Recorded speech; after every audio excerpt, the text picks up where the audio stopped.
Hello world and welcome back to Anarchy Online. I'm Saji Steele. I'm a returning player to Anarchy Online, relearning the game and playing on fresh self-supported characters.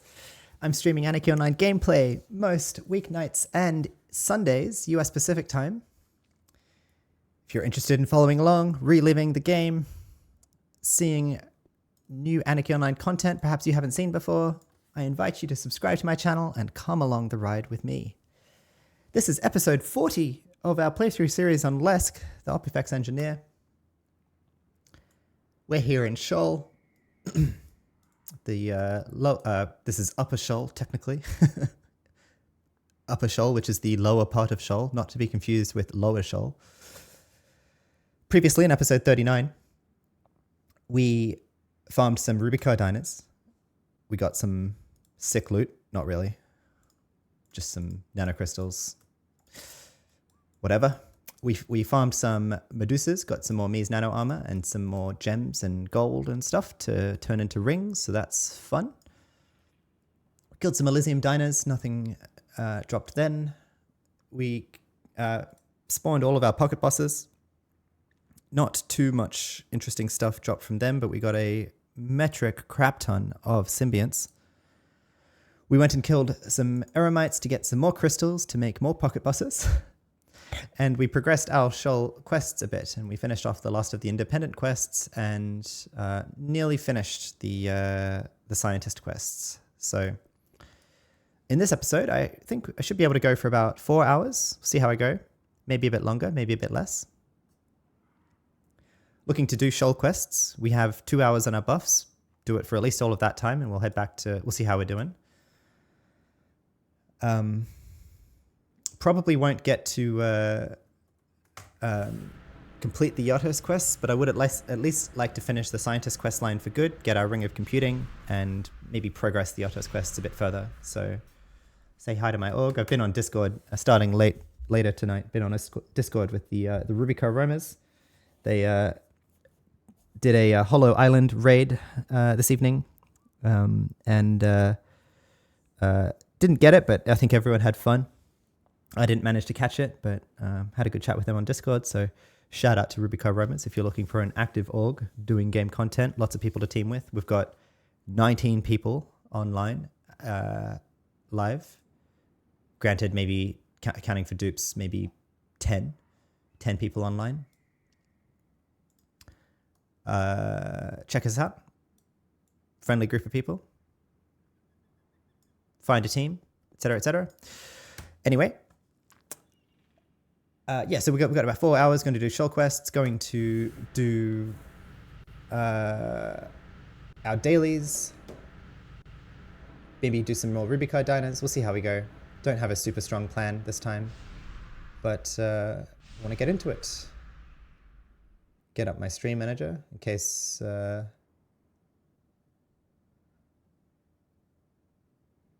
Nope, that's good. Didn't miss anything. No worries. Okay. So let's get our pets up, get them buffed, and get into it. I love casting the pets and seeing them fall like that. I should try to aim that more often to be like, cast them here and just see them drop all the way down. Anyway. Get up my Shadowlands buffs bar. Get all that going. It's nice running around with Isgimmer's, the Isgimmer obfuscated recompiler. It makes pet buffs a lot easier because I don't have to use treatment libraries as much.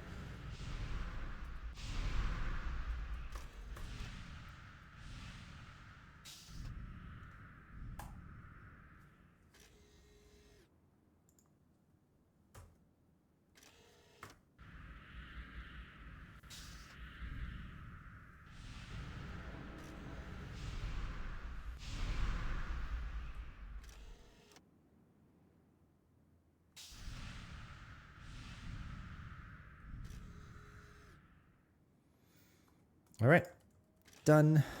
Get up my damage procs. Get up. I have this running, don't I? Yep. What else? Want to trim them. Remember how to play engineer, hopefully.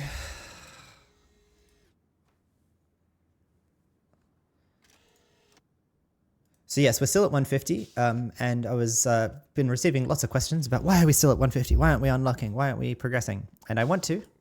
People who have been watching this whole series know that I'm not averse to locking at a level if we need to do stuff.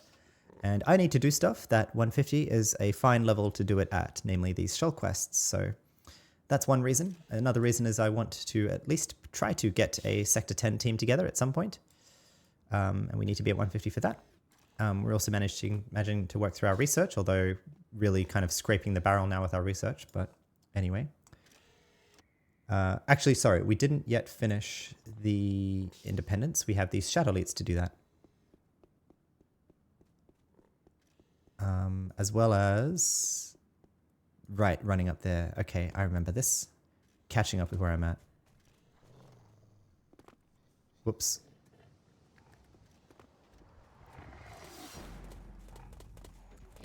Oh, did I get stuck here already? I did too, didn't I? Okay. Oh, man. Okay. Hopefully the pets can deal with that. That's okay. Yeah, they're going to deal with it real quick.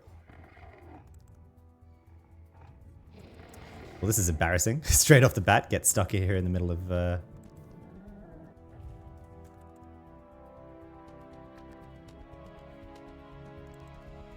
Alright, we've got more pets, more kinetic aggressors to deal with. Oh, painful. And I think hopefully this is the last one.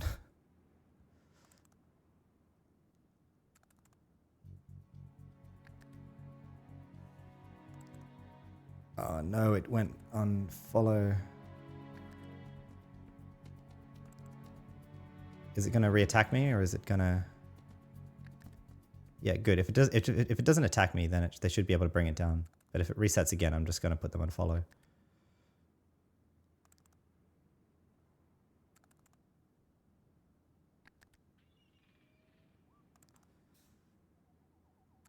Okay.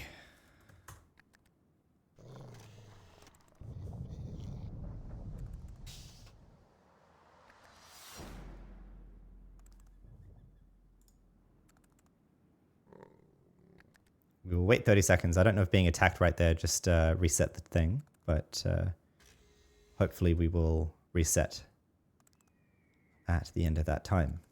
We shall see.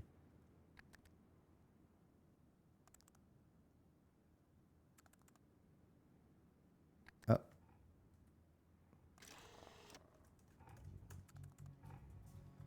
Nope.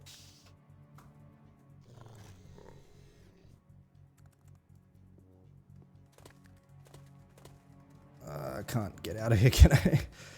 Oh my god, this is painful. Okay, well this is an interesting first thing off the bat. Good job, anarchy-online.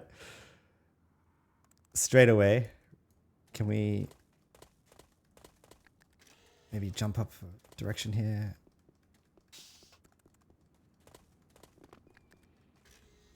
Maybe if I go on car here, maybe I can get out as a car. Nope, that's probably even worse because of...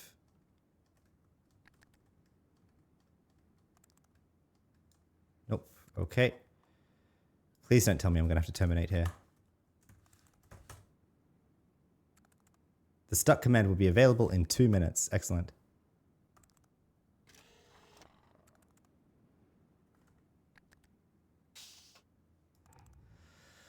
Well, welcome to 20-year-old games, everybody, where this is the experience. So maybe I'll try to talk about stuff. Yeah, so managed to get a Hollow Island raid going in Ruby Cove Roamers. I missed it because a lot of the Ruby Cove Roamers are in Central Time. But on weekends, hopefully you can take part in some of that. But hopefully in the not too distant future, I could get a team together with the org, maybe with people watching the stream, of a Sector 10 team. Although we do have a lot of Froobs, but nonetheless...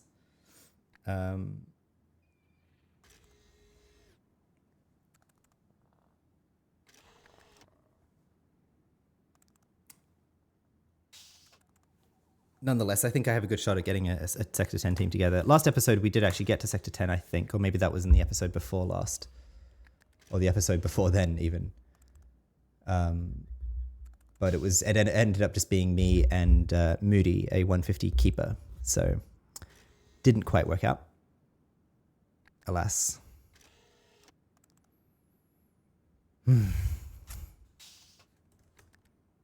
27 seconds here. Yeah, so I think the plan, if I can get out of here, run over here, kill some shadow leads. And finish up this quest, then hand it back into the to the lady up here. Keep running. North, zone in. Actually, no, after we talk to her, then we will run around to Marble Orchard. All right, hopefully we don't get attacked here. 30 seconds, fingers crossed. We'll run around to Marble Orchards, take the garden exit at Halls of Shoal, and then go finish the Ancient Rituals quest here with the scepter that we have. So that's the plan. Hopefully we can make quick progress after this, because this was a very non-optimal start to my episode, but ha ha ha. Funny old games be old gaming. There we go. Okay, we made it out. All right, going to Playful Cub for the run speed. So my plan is to aggro all of the shadow leets in the area with my blind aura. Hopefully that works. But it might not, because apparently the shadow leets don't appear. So we'll see if I can even do it. If I can't, then okay, whatever. But so they're past this lake, actually. That's okay. What side of the lake we want to be on? We want to be on the eastern side of the lake.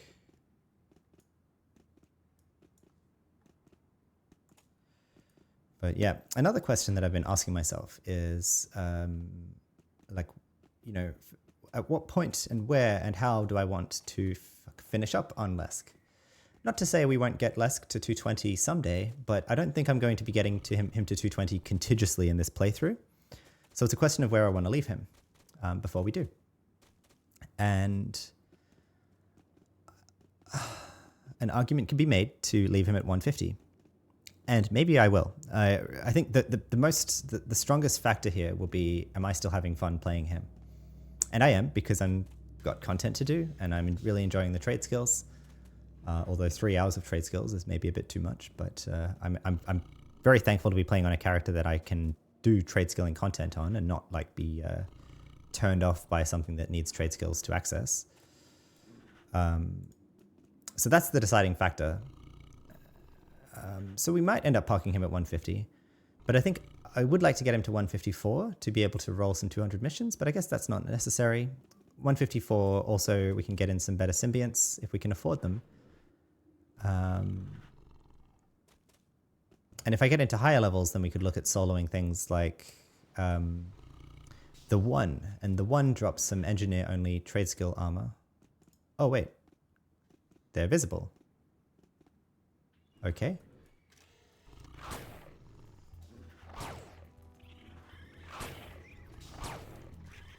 How many do we need to kill?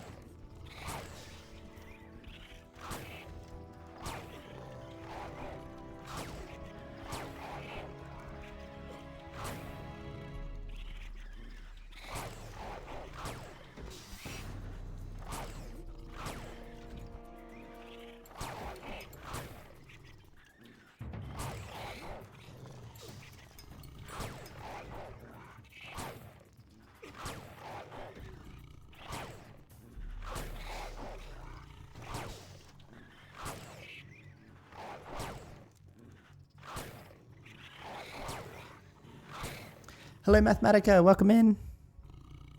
Hello, Dark Crayola. On the agenda today is more Shoal quests. how many do we need? 2 more shadow lit. Excellent. So I'm glad that we don't have to find them ourselves. It seems like they're all visible. So AO Universe was wrong on that. Yeah, more Shoal questing. We've got to finish off the Shoal Scientist quest line, get a Ring of Computing, buff the Intelligence and Psychic. With that, a bit better. And then start progressing on the Yatos quest chain to get our, drumroll, slightly better miniaturization nano. We shall see. Oh man, we've got a bunch of Shadow Lights attacking us here. Oof. That's alright.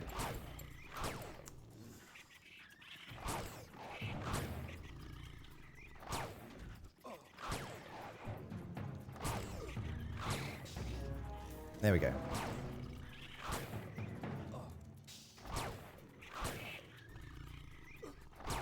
Where's my dog? Where did my dog go? Oh, it's there. Okay, just didn't see it.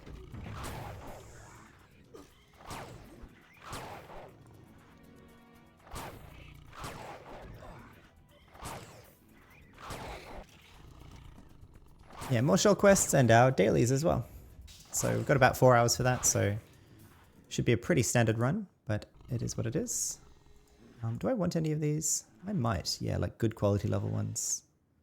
Yeah, I should probably be looting these canisters. They're above like 130. I think I'd like to keep them.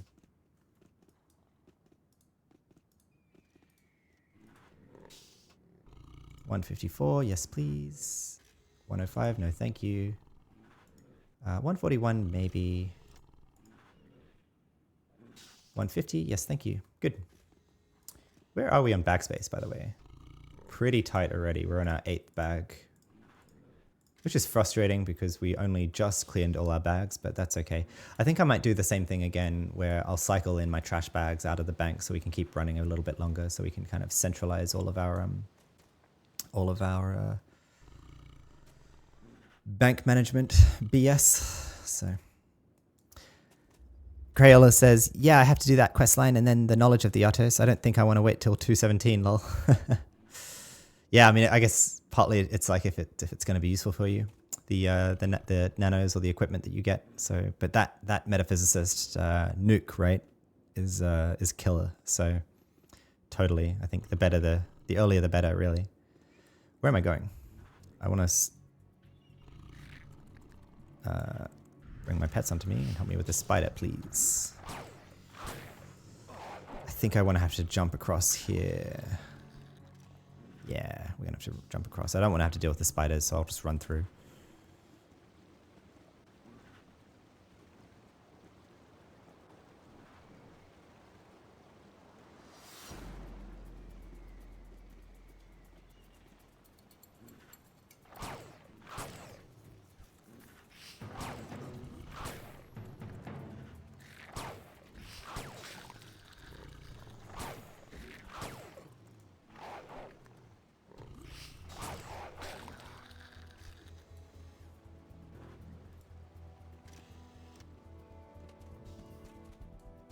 So yeah, we'll go hand in this independent quest.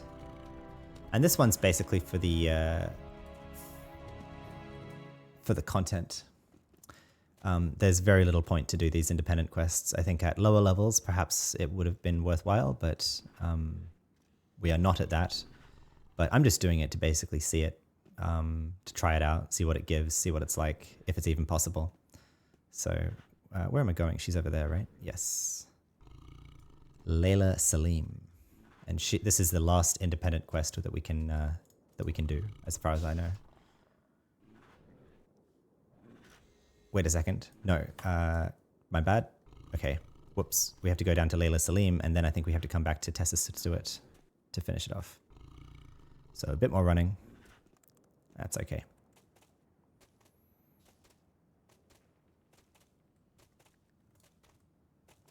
We just will run and we won't get stuck.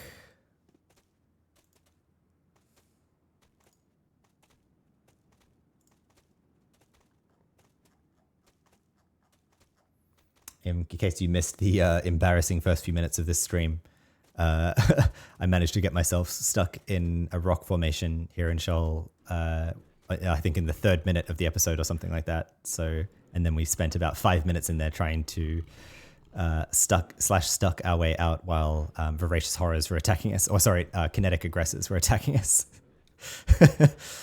And it turns out that even though you can stuck before you get in combat, if you get in combat during with pets and then the pets stay in combat mode, then that will prevent the stuck from executing. So, and then even though it didn't execute, it will like lock for 3 minutes after that and tell you have to wait for 3 minutes to stuck again. So pain, very painful, but alas, it's a 20-year-old game. So you give it a pass.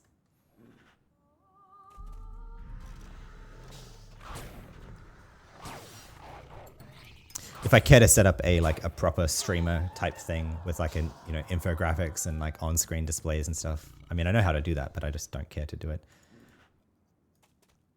I could like have like a count of like pet warps casted this stream. I think we're already up to like 5 or something.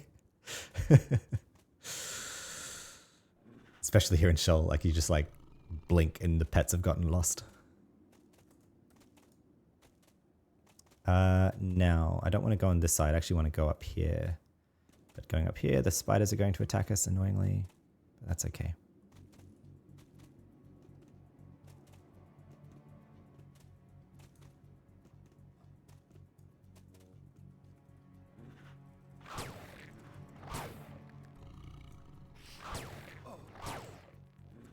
Oh man, I didn't think I'd get this many spiders.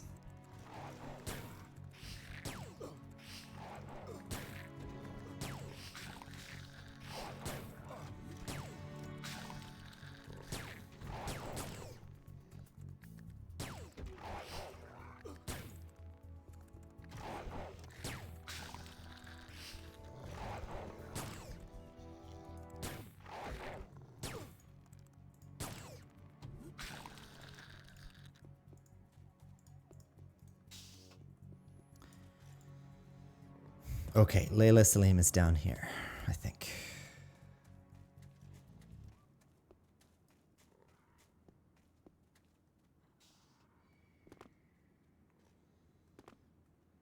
Right. Hang on.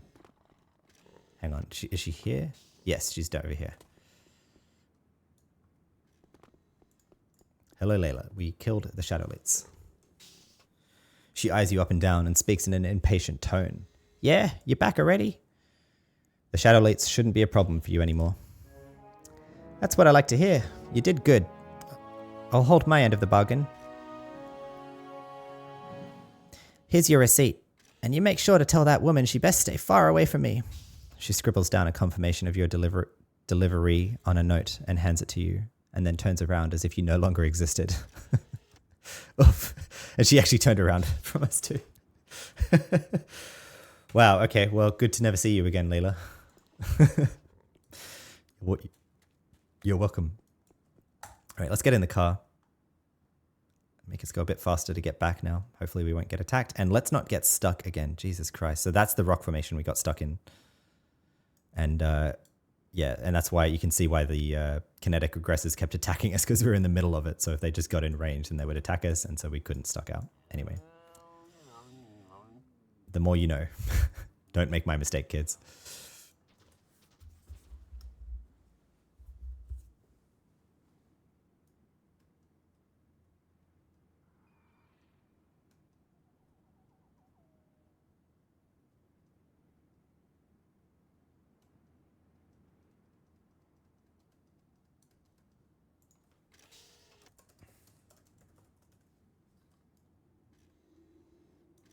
Sorry.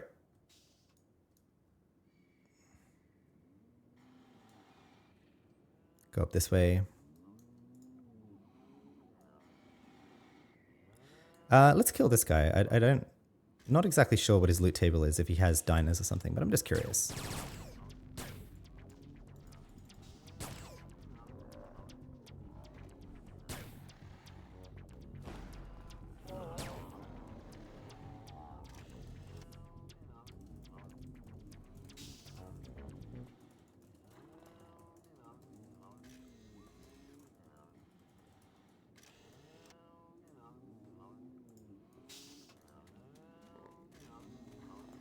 Outsider's Armor Gloves for Shades or Martial Artists. Evade Close Combat 7, Adult Offensive 2, Physical Initiative 8. It's unique. It's not no drop. So, anyway.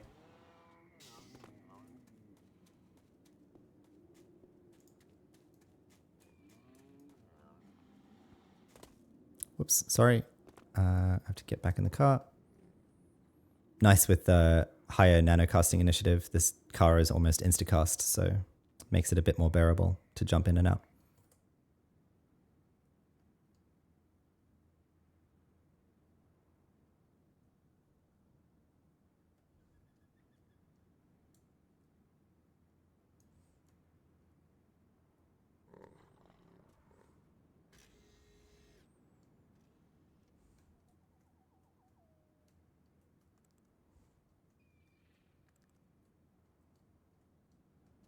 Where is she? I think we went past her, right? No. Hang on, what? Where? She's over here. Yep.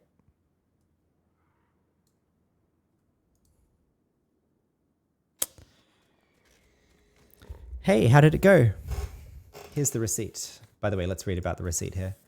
Courier letter receipt. This is a receipt for the delivery to Layla Salim. There is probably someone waiting for this.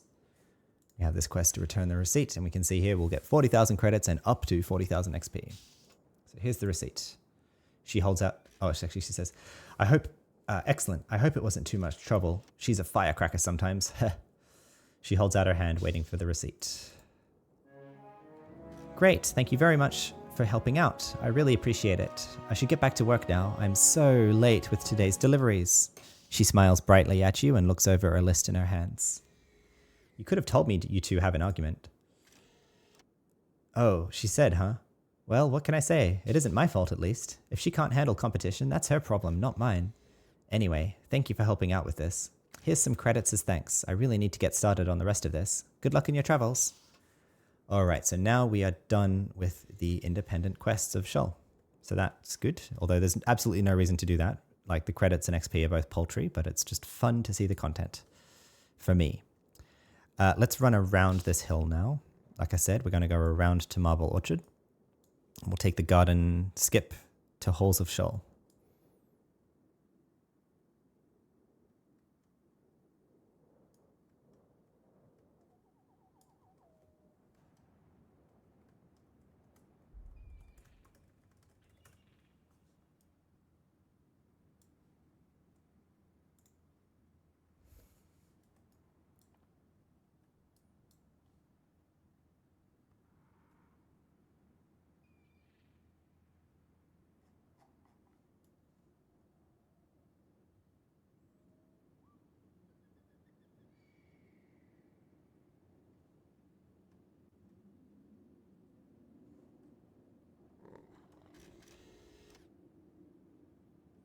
I think I will put the pets on follow here because the shimmers are just going to. Well, although I do still need a complete thundering shimmerer pattern, I believe. So, all right, let's kill these then. Whoops.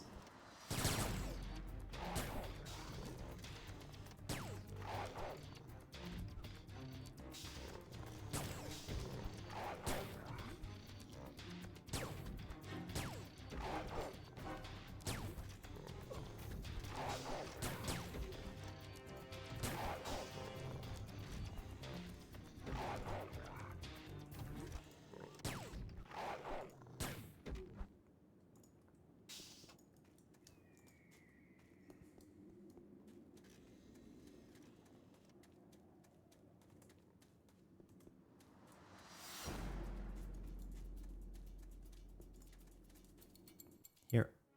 And then Halls of Scheol. Not there, not there, not there, not there. This one.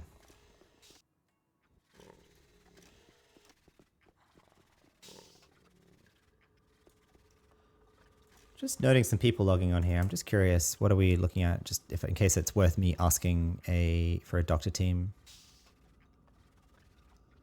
We could although they might be Frubes actually. Yeah, with at that level with 0.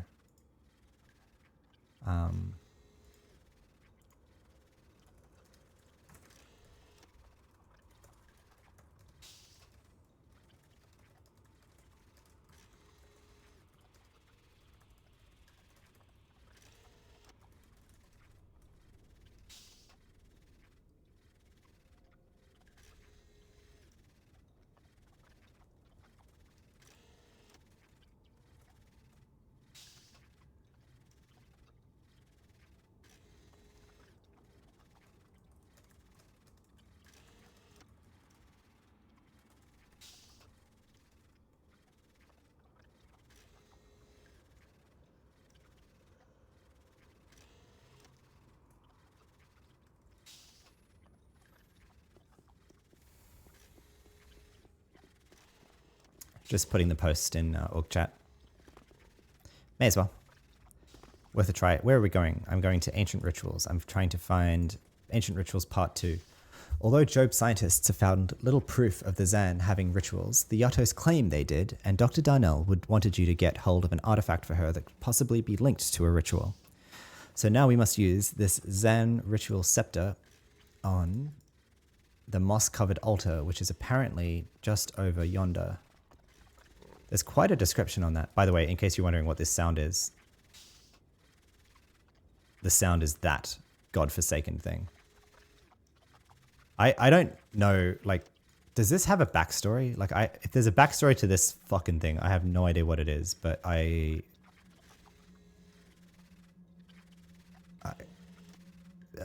just can't. I really can't. I mean, hopefully the Yatos will tell us what the fuck this is, because anyway. This Zan ritual scepter. This finely crafted scepter seems to be made of a solid golden material, but feels incredibly light in the hand, almost as if it has no density of any kind.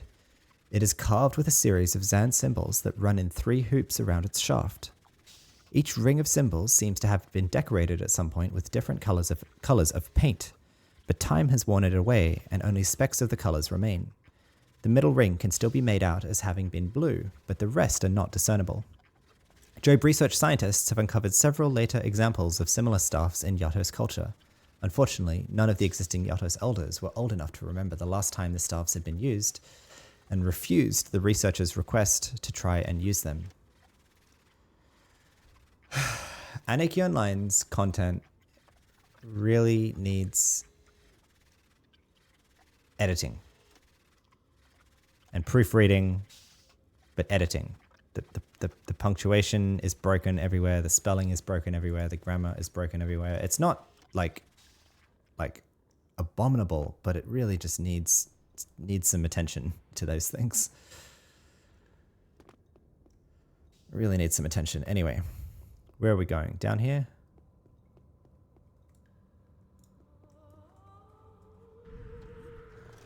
Over there. Yeah, cool. Okay.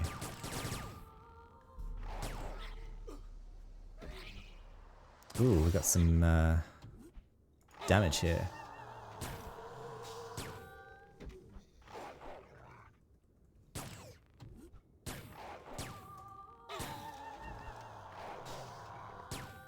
Nothing that a little bio cocoon can't help with.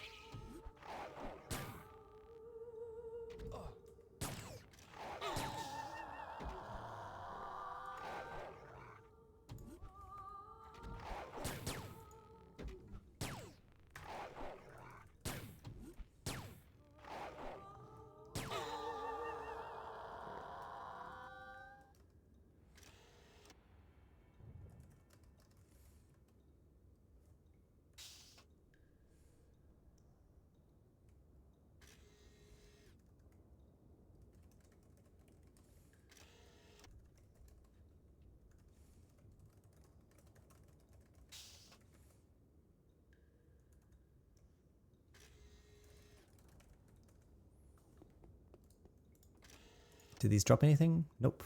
Nothing at all. Interesting. Here we go. Moss-covered altar. Oh.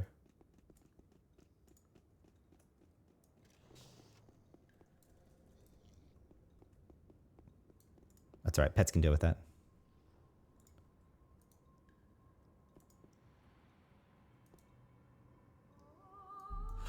Oh boy. Wow. Great mother.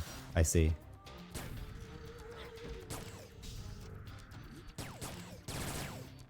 I wasn't expecting that. There was no indication. Linked to a ritual though. I guess that was the ritual. And the Malars defend it, I suppose. The Sisterhood Malars.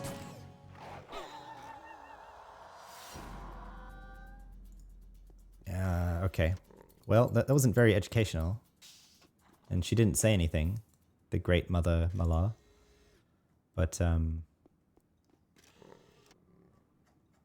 anyway. The quest updated, so I guess that's all we can do. So, alright, we didn't get anything from her. I will take the Halls of Shoal Garden exit to the Twilight Basin.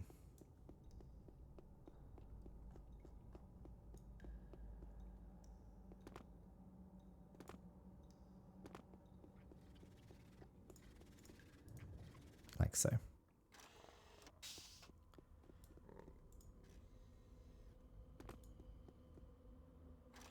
we go, and then we can run this way.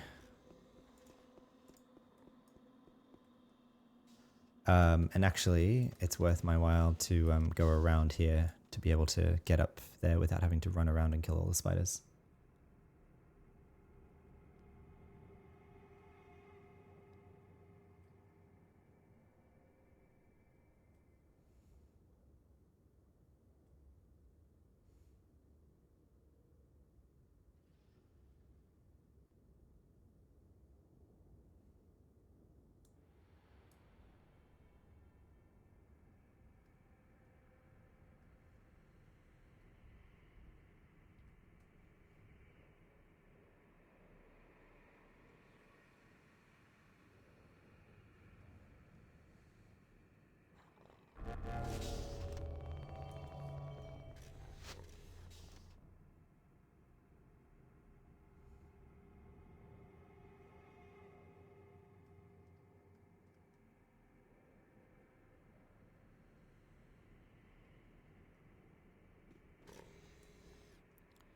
There we go.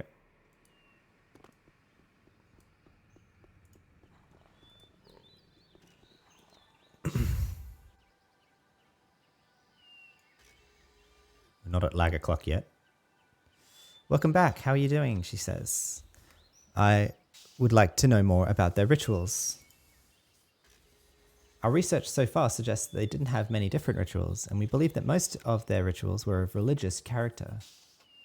This has no connection to the previous thing. Like, I thought surely we'd want to tell her about what we just saw, right?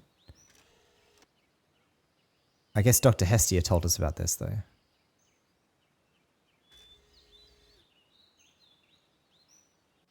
But this was originally from Dr. Darnell, anyway.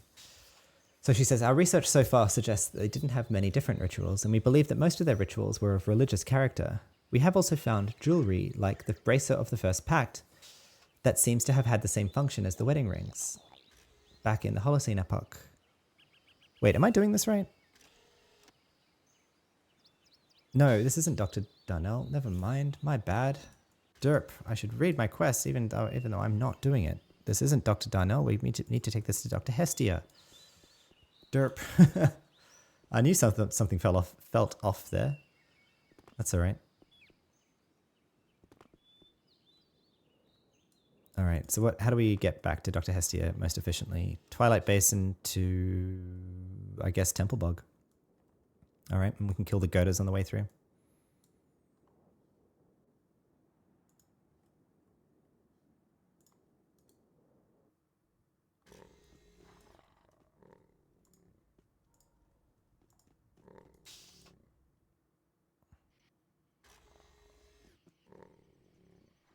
Okay.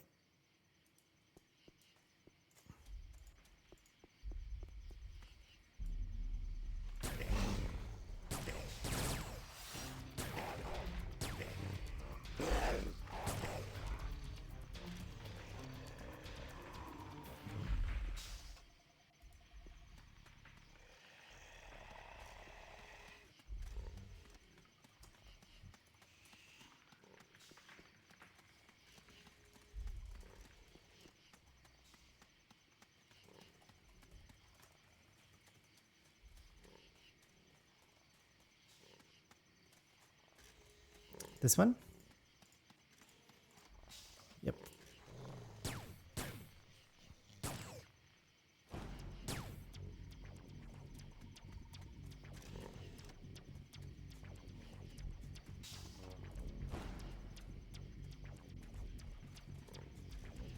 I guess I actually don't need to be looking at glyphs anymore. I don't have any other Inamurata weapons to upgrade, and we found our Okrashir glyph, so.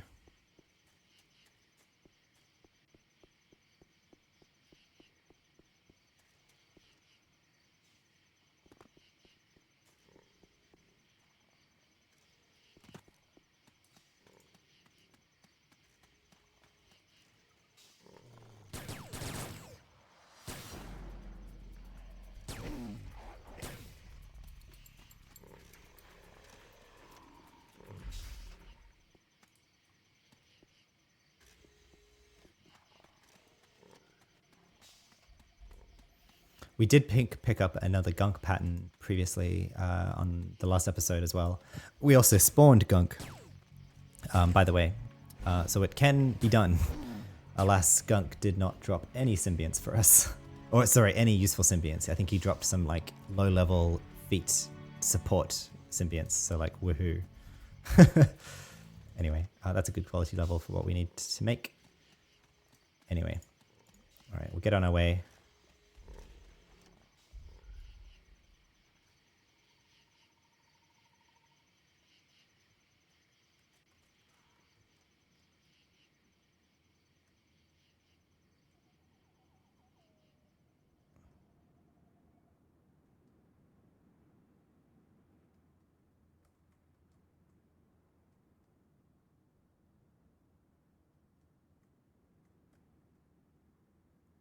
And go find Dr. Hestia. Damn, because I guess I kind of sequenced this wrong then, because we had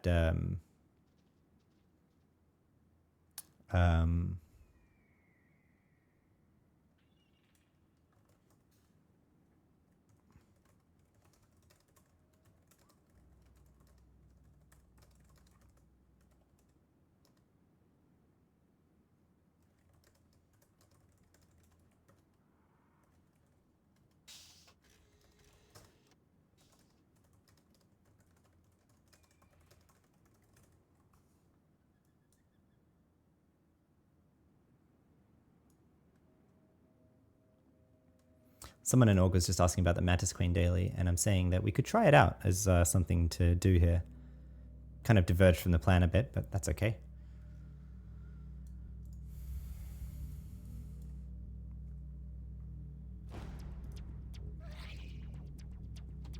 Ooh, that was close there.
She says, "Hi again, how are you?"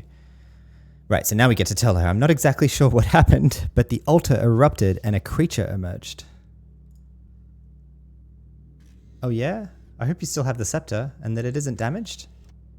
Yep, here it is. It really seems to be undamaged.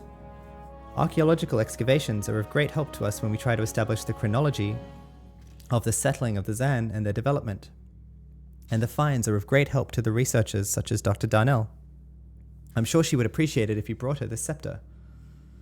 Well, okay, that was an RP break going to Dr. Darnell just now because because she would have been interested in the scepter, but anyway, we couldn't tell her because we hadn't progressed the quest chain. So now we go give the Zan Ritual Scepter to Dr. Darnell. So do we still want to just head back to Temple Bog? I think so. I think that's still fastest, yeah.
We'll head now to, not Halls of Shoal, to Twilight Basin. Getting pretty good at navigating our way around here. Just having to run this back and forth and back and forth. That's okay. We go down here. Yep. And then back up here.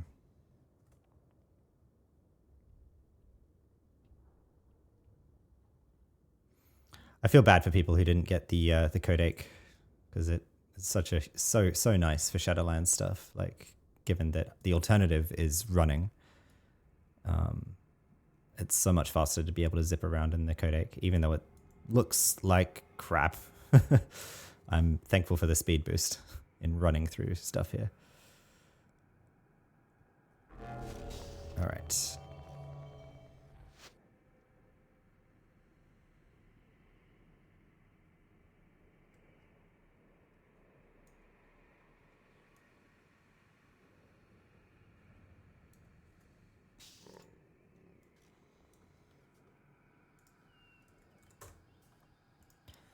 All right.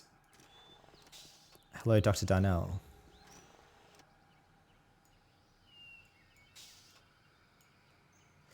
Welcome back. How are you doing? The artifact you wanted me to find was a ritual scepter. A ritual scepter, you say? And Dr. Hestia seems to be quite sure about that? Let me have a look then.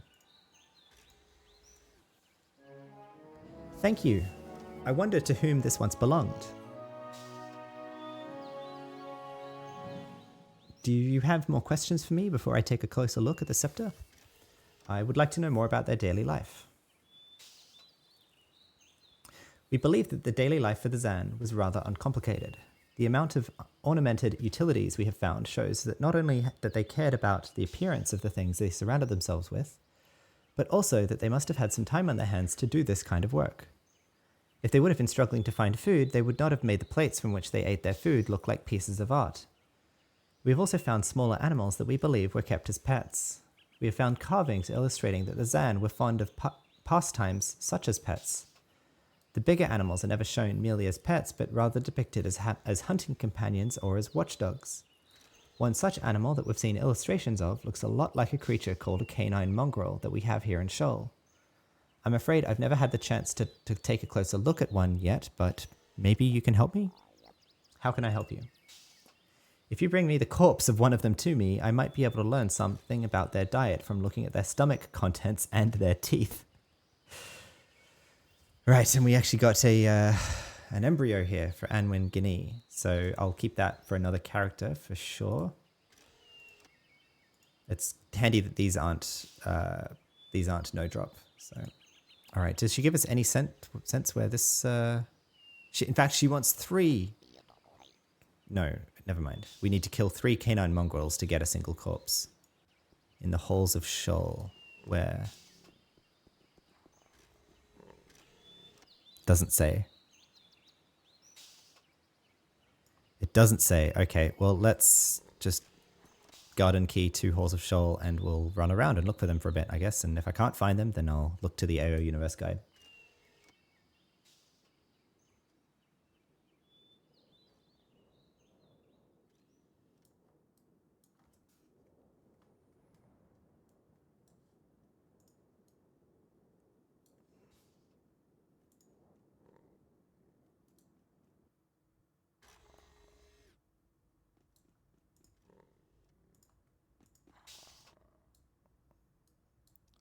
Halls of Scheoling.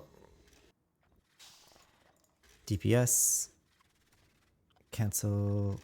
Well, no, we don't need to worry about that. Right, let's see if we can find them. Halls of Scheoling. They're not in the approach. That's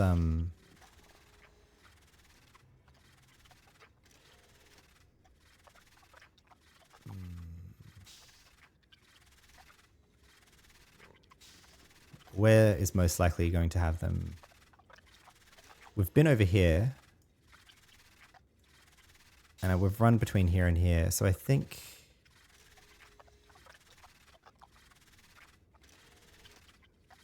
Although we've not been up there. Hard to call. I'll run down here and see what we can find. So those are the Malars. We don't need them.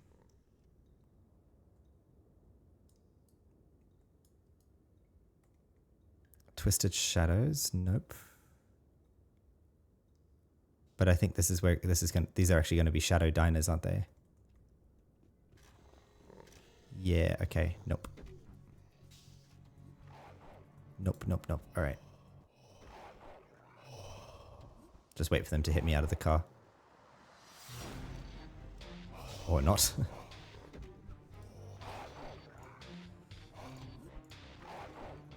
Whatever.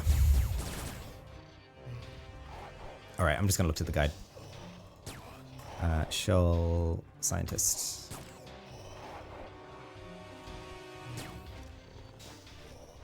We're near the end here, right? Canine mongrels. Where? North of Shadowy Bravado. Yeah, down here. Okay, so it was the other direction. Anything useful drop from these guys? Probably not. Nope. Oh. Nope, doja chip for sure. Never mind. Okay, so we'll run back up the cliff here. Can we get from them from this way? Maybe? Let's see. Probably not. This is just a dead end, right? Although, what's that gap there? Is that a gap? No, it's not. It's just a texture gap. Okay. All right, we'll run around. Actually, I'll car around here.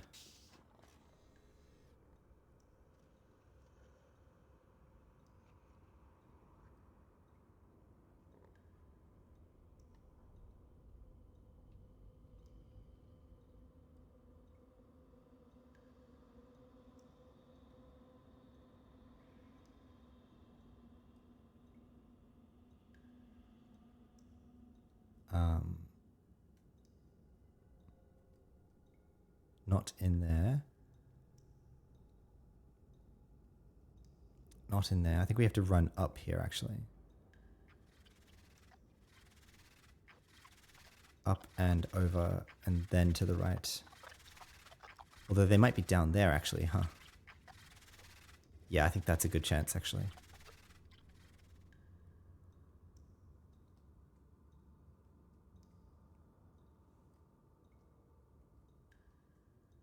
Not in there.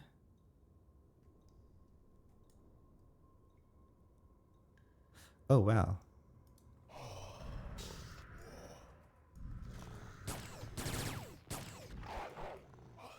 Are they going to be in those trees, perhaps? Hello.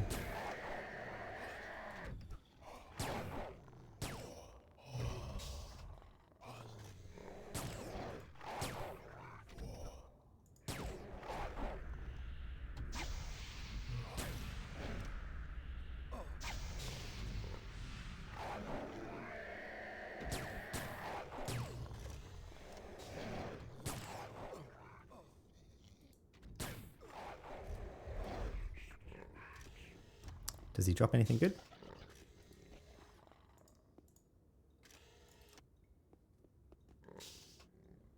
A new pattern, boss. All right. Well, we'll take it. What about in there? Is that where they are? No.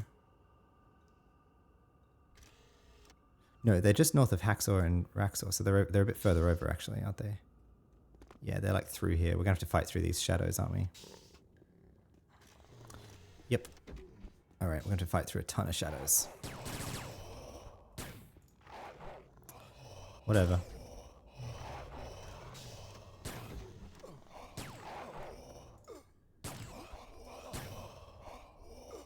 Ooh, they all hit pretty hard, actually.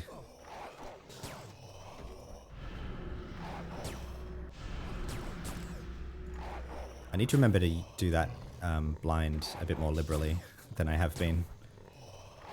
To reset all the blinds.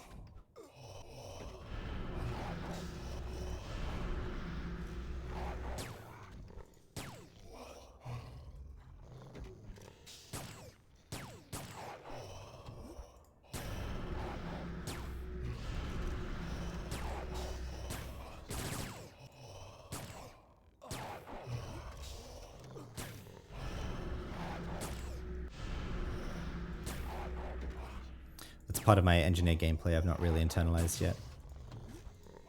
Chi of Ignis Fatui. Oh well, here we are. We've nearly got a full pattern of Ignis Fatui. Do we just farm them at this point? If we find a Dom, then we're good.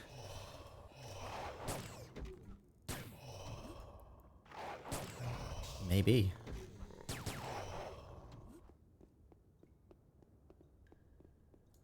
Although he's not here, and he should be if he was spawned, so... Alas. Okay, well we've got more to kill, to be sure, so...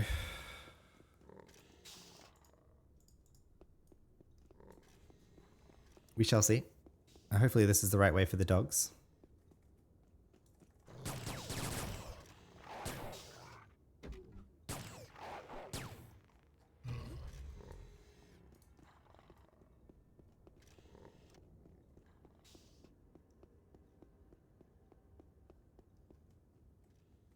Yep, here they are.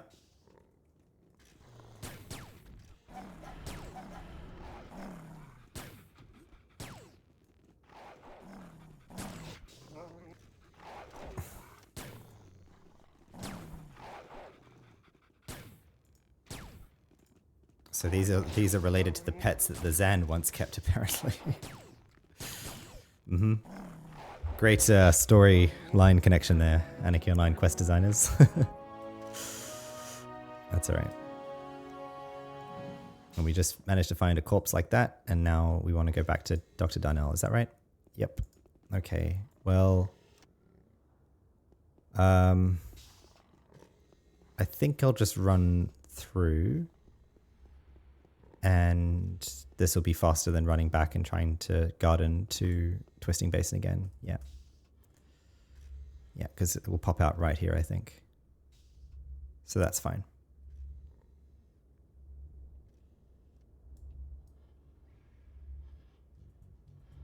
What the hell is hacking to me?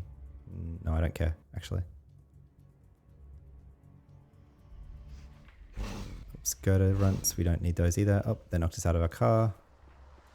I will dog then past them. Just gonna run at this point, I can't be bothered.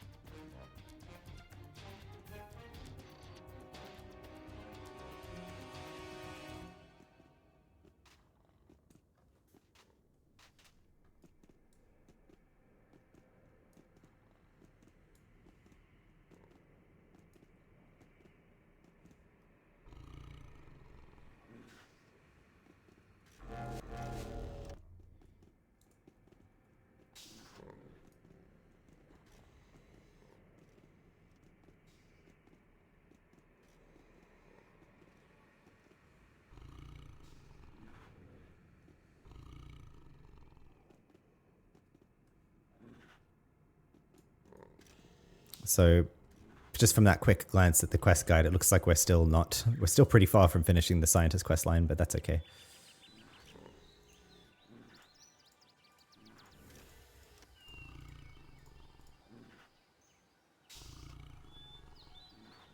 Welcome back. How are you doing? Well, I have a canine corpse for you. Yes, please put it over there.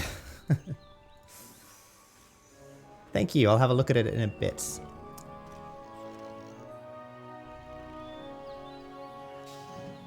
Last time we spoke, you said you wanted to know more about the Zan and how they were. Are you ready to listen some more? Yes, please tell me what you know. We know that the Zan enjoyed the good life and playing was part of it. Some games were played with implements and balls were popular among these. Balls were made of a leather skin filled with rags. We have found what seems to be a game for two where each player would have several pieces of polished rock. It seems to have been a game of skill and chance, perhaps akin to backgammon, and was likely played by both young and old. What more can you tell me? We don't think the Zan had a theatre like we know it, as we've found no special venues constructed for plays, but we believe they did public performances of shows which were mostly pageant-like, where we believe they recited dramatic dialogue before audiences. That music was part of religious ceremonies and musicianship was highly valued among the Zan. We can see from carvings and artifacts found. But unfortunately, we have even fewer clues as to what their music sounded like than we have now to how their language was spoken. So they had theatre and song. Did they also dance? Only a few carvings of what we believe could be Zan dances have been found. They are generally depicting a number of dancers performing the same synchronized movements. We believe that dancing was a part of rituals, but how common it was is hard to say from the material we've found. Talking about rituals, do you have time to help me some more? Sure, what do you need? Up on a hill in blank, I noticed some urns that I think can be of interest to us. It would be very helpful if you could collect one and bring it to Dr. Hestia to see if we can find out what it is.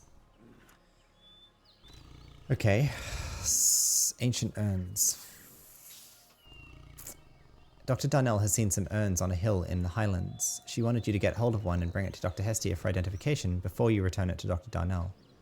So where? In the Highlands. What, like here? But we already got that for Dr. Hestia. We already got those urns. What? I have to look up the guide for this.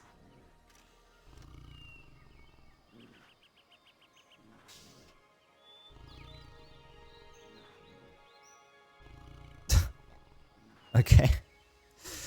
All right, let's go do that. We will car that way though, because we've got a fair bit of running ahead of us.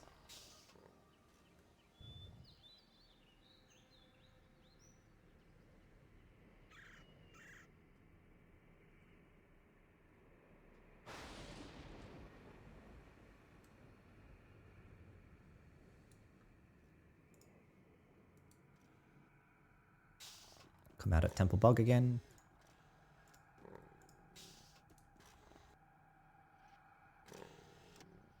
We'll just run over. Are the girders back up?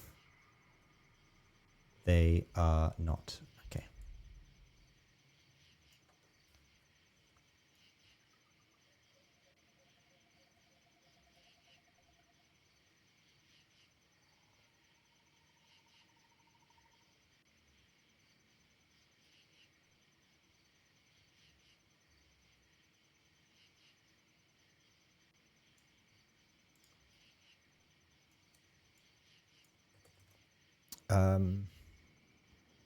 So kind of equidistant from these two paths.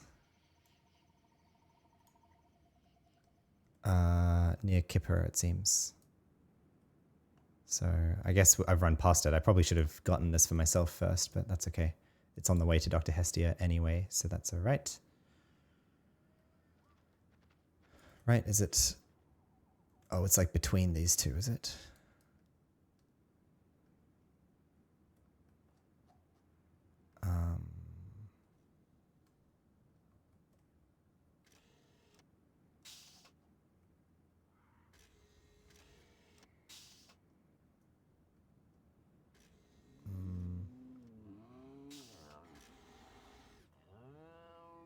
More Outsiders armor. I guess I can get out here and... oops, all of our buffs are now lower than ours, so we're starting to see Codex much higher.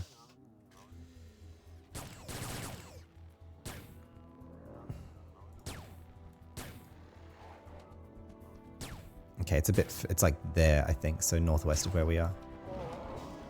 Just loot this. Nope, okay. Yeah, so like northwest this way, apparently.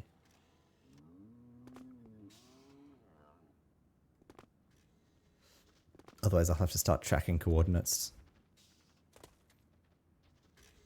Man, I can't believe that's the only guidance that the quest gives you though, like in the Highlands. Like, what the hell do they want people to do?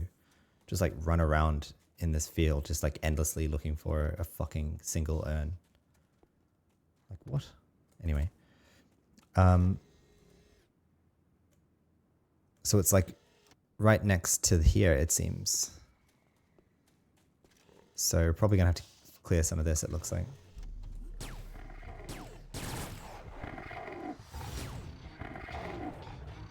That's right, we'll get these guys back for preventing us from getting out of here before. Is it in there? No. Whoops, I didn't mean to do that.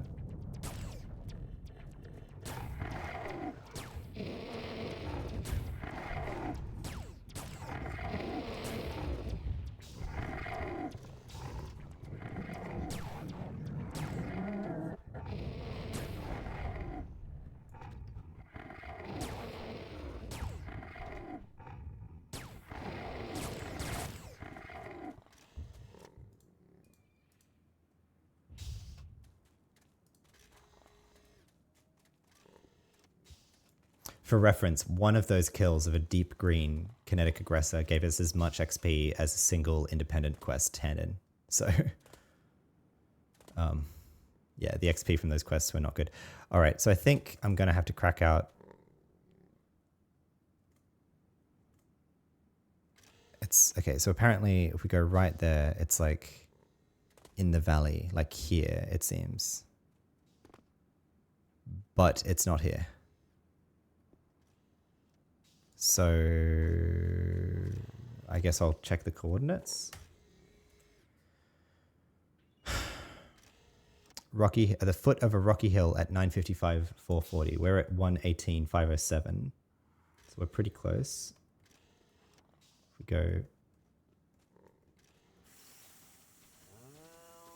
440 and then 955. Just straight west of here, basically. Okay. Without glitching out, please.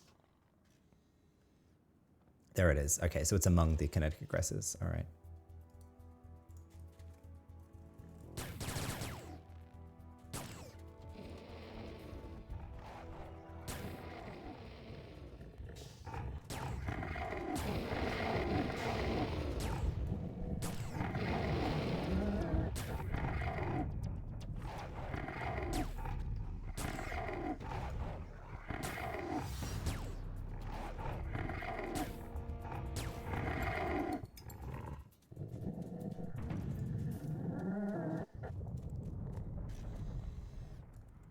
Got it? Good.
Hi again, how are you? She says. Could you have a look at this urn for me? Completely disregarding her question. I'm sure that I can have a look and perhaps it is something I recognize. She says, I believe this is a prayer urn used for transporting water that was used in religious ceremonies. It has a large crack that runs down its entire length, so I don't think it could hold much water these days. If you're careful with it, there might be a chance it could be repaired though. I suggest you bring it to my Yotokra friend, Vanwood 4. He might be able to tell you more. Okay, we'll go to Vanwood 4 then, who is back in the halls of Scheol. Although she didn't tell us that, but for somehow it got on our NCU, so. I think if I were to take part in like a, you know, as I keep rambling on in my streams, what I advocate for is for someday Anarchy Online to be open sourced by Funcom. And by someday it means like, you know, in the days that they are planning shutting down the servers, which it's no indication of, it's a long way away it seems, which is great. And thanks Funcom for running the servers for so long. But in the day that they're looking at shutting it down, to look at open sourcing the game. And in particular, you know, one model I've proposed is perhaps like open sourcing the server code and the client code and still charging for the assets perhaps, where yes, of course, the assets could be pirated or they could be supplanted, but it could still provide Funcom like an appealing small income on the side around Anarchy Online without the costs and burdens of having to administer servers or maintain the game. And anyway, in such a world, the girders are back up, so we'll kill them. In such a world, what I would love to contribute to in like community-driven AO development would be like a quest cleanup kind of effort to like not only like proofread and edit the quest and NPC content, but also just to like cheap Hatton of Gunk. Thank you very much. I'll do these ones over here too. Love to see it.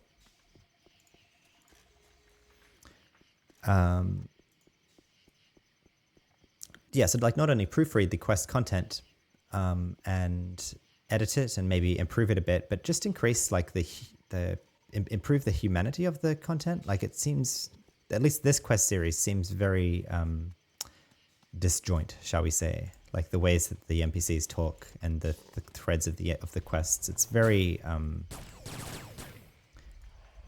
by the standards of like single player role-playing games, this quest series is really bad actually.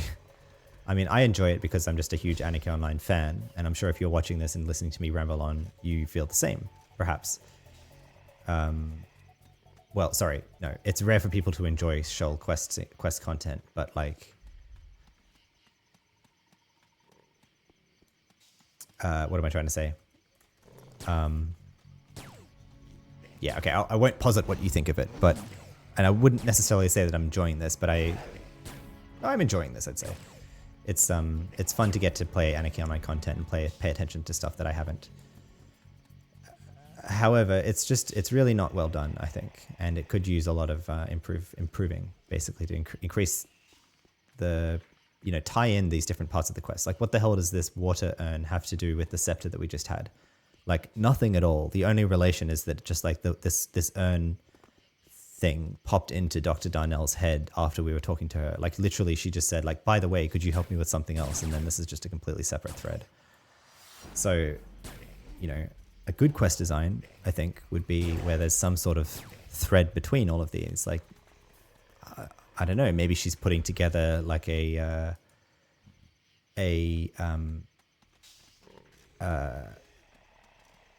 museum exhibition that's about to tour external to Rubica or something, and she needs to get together like a bunch of Zan artifacts for a museum exhibition or something like that. Like some sort of theme or thread to what she's doing, right?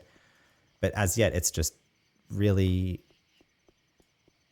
not bland, but really disconnected, both in the content and in the quest design itself. So that's my 2 bits.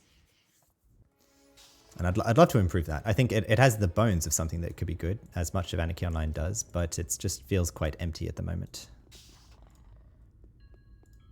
Where are we going? Halls of Sheol.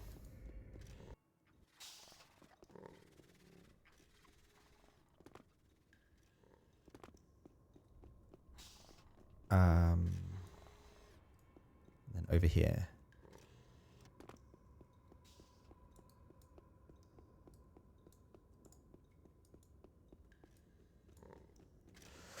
The Yotto in front of you turns toward you and greets you with a slow nod, his voice gentle and wise. You find yourself wondering how old this particular one is. Hello, young one. You have arrived at last. I don't even say anything to that. I say, could you please have a look at this urn and tell me what it is? He nods his massive head and looks at you with his brightly burning eyes. Let me have a look at this urn then, child. Yes, it is a beautiful urn. The Zan were very artistic, weren't they? But it is broken, and should one try to store anything in it, it would most likely leak out. Let me see if I can repair it for you. The Yottos takes out a tube of what seems to be some kind of glue and smears the viscous blue substance on the urn to fill in the cracks. And mere seconds later, it is as if the urn had never been broken. You think that maybe there might be some special nanobots working on a molecular level bonding the damaged parts of the urn. Here you are, as good as new. But do you know anything about how the Zan used this urn? Of this I cannot tell you. Do not worry, child. In time, you, as well as others of your kind, will learn more about the Zan. We'll learn more about the Zan. Alright, well he doesn't want to tell us anything. Now, we now have a Zan prayer urn. This is a roughly carved but strangely beautiful urn. It almost appears as if it was made by a child's hands. It has all the energy and playfulness of youthful exuberance. Yes, and we're going back to Dr. Darnell.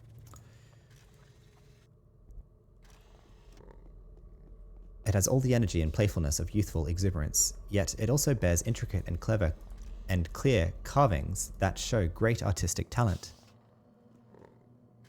Job archaeologist Dr. Hestia believes that it was a prayer urn used for transporting water that had been used in religious ceremonies.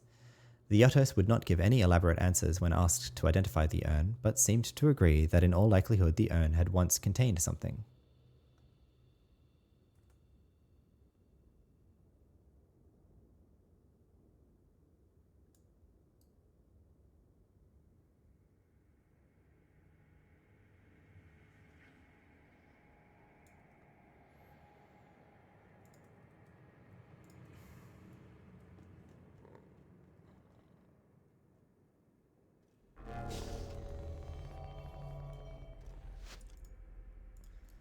Got 8 viewers. Hello everyone, welcome in. We're doing some Sheol quests until our buffs run out. We've got 40 minutes left of Sheol quests, so if if you happen to be someone who really hates this kind of content, then 40 minutes left. But I'm trying to enjoy it and providing interesting commentary on it as we're going and reading out some of the text that you might have skipped over, so welcome in. Dr. Darnell, social anthropologist, says, get out of my car so it's not completely RP breaking. Welcome back. How are you doing? I've identified the urn for you as best as I could, I say. Thank you. It'll be interesting to hear what Dr. Hestia had to say.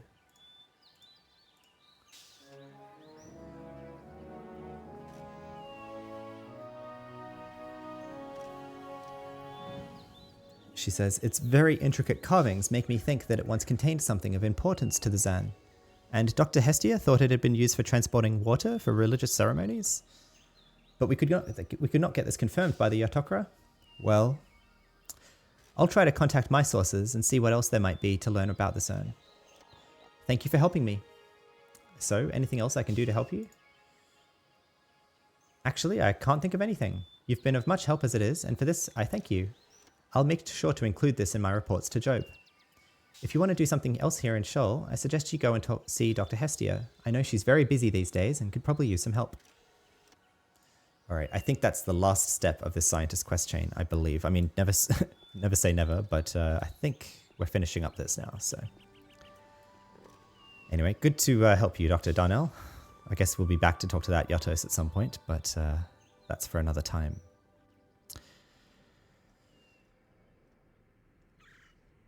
But yeah, I was talking a bit about this last episode, but I'm enjoying reading out the quest content because it makes this kind of what would otherwise be mundane, at least somewhat and entertaining for myself, and I hope for your sake as well.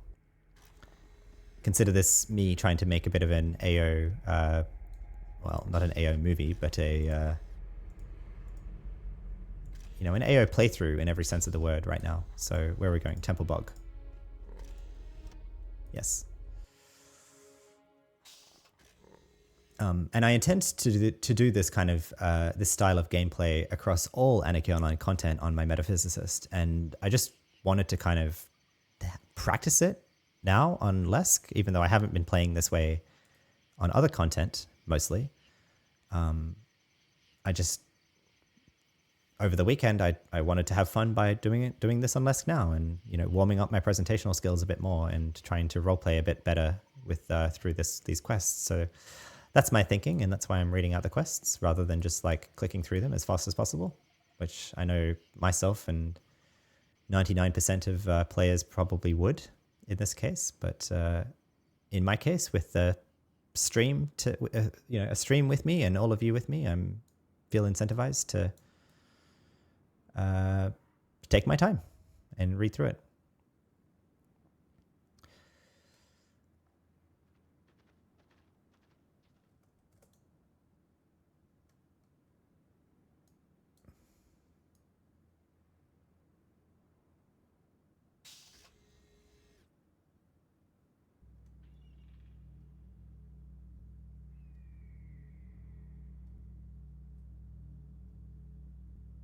Dark Crayola says, that is what I do. 220 is my goal with my MP. I might take my time with another character like you.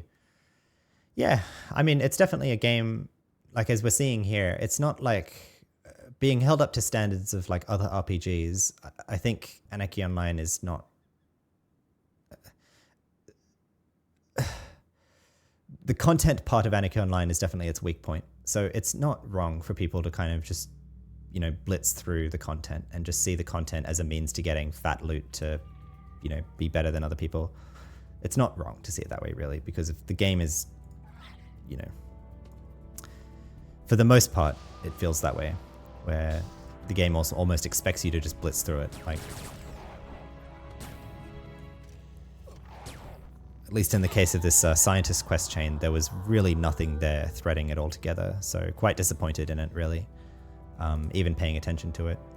So, but I think there's other quest lines in Anarchy Online that are better and more interesting, so we shall see. Dr. Hestia says, hi again, how are you? And then we ignore her and say, so, anything I can do to help you? Excellent timing. I just got back the first scans of the Yatos wall, and I promised I'd send the results to Dr. Jones. Could you please deliver them for me? And we say goodbye. Yep. So back to Dr. Jones we go.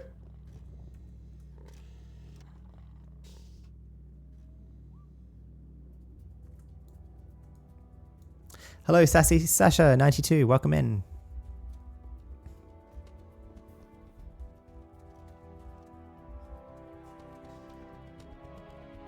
I suspect Sassy Sasha 92. That message was not a first-time chat, but I don't recognize your username. However, a stream regular that comes into stream chat with the same emoji. Sasha Suit. Oh, okay.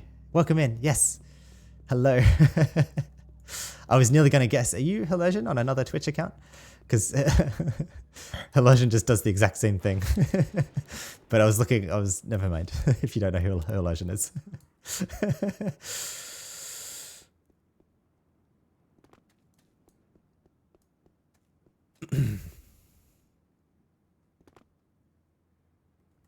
Let's get back in the car because we got knocked out there. So to my 8 viewers, if you care to share, as I'm rambling on about kind of this grand hypothetical world where Anarchy Online is open sourced and the community can take over development of the game again and like start releasing patches for the game. And of course, it being open source means that, you could have different patches on different servers doing different things. This is just like my like wet dream, really, in terms of like game, like just the idea of being able to develop Anarchy Online as a community and add content and do it. Like I would do that till I'm in the retirement home, just like work on Anarchy Online content and stuff. It would be so cool. In that world, what would you work on? What would you do if you could be told like you can work on the game? What would you want to do? Would you want to do graphics? Would you want to do quest design? Would you want to do world design? Would you want to think about like game balance? Would you want to think about PvP content or PVM content? What would you want to work on? What's kind of like top of your list of like pain points? Maybe you want to do bug fixes around like the GUI and stuff that's always annoyed you. Not you, Dr. Jones. Hi there, Lesk. Did you find Frank Jobin? Yes, that was a long time ago, but right now I'm here to deliver something from Dr. Hestia. That cute little thing. So what does she have for me this time, you think? What does she have? Wow, that's, okay. Let's read this out before we hand it over. Scans of Yatos wall carvings.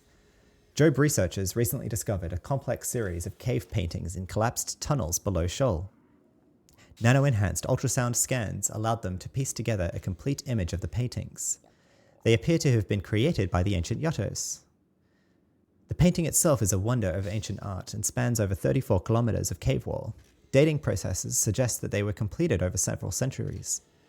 When they ran out of tunnel to paint, it appears that they dug more tunnels to allow them to continue. Study of the painting seems to suggest that rather than just being a piece of art, the painting is actually some form of historical record that recorded the size of their tribes and celebrated their leaders and elders. It would appear that the Yatos originally saw the Zan as mystical beings, but over time came to understand that it was technology and not magic that gave the Zan the powers that the Yatos could not comprehend.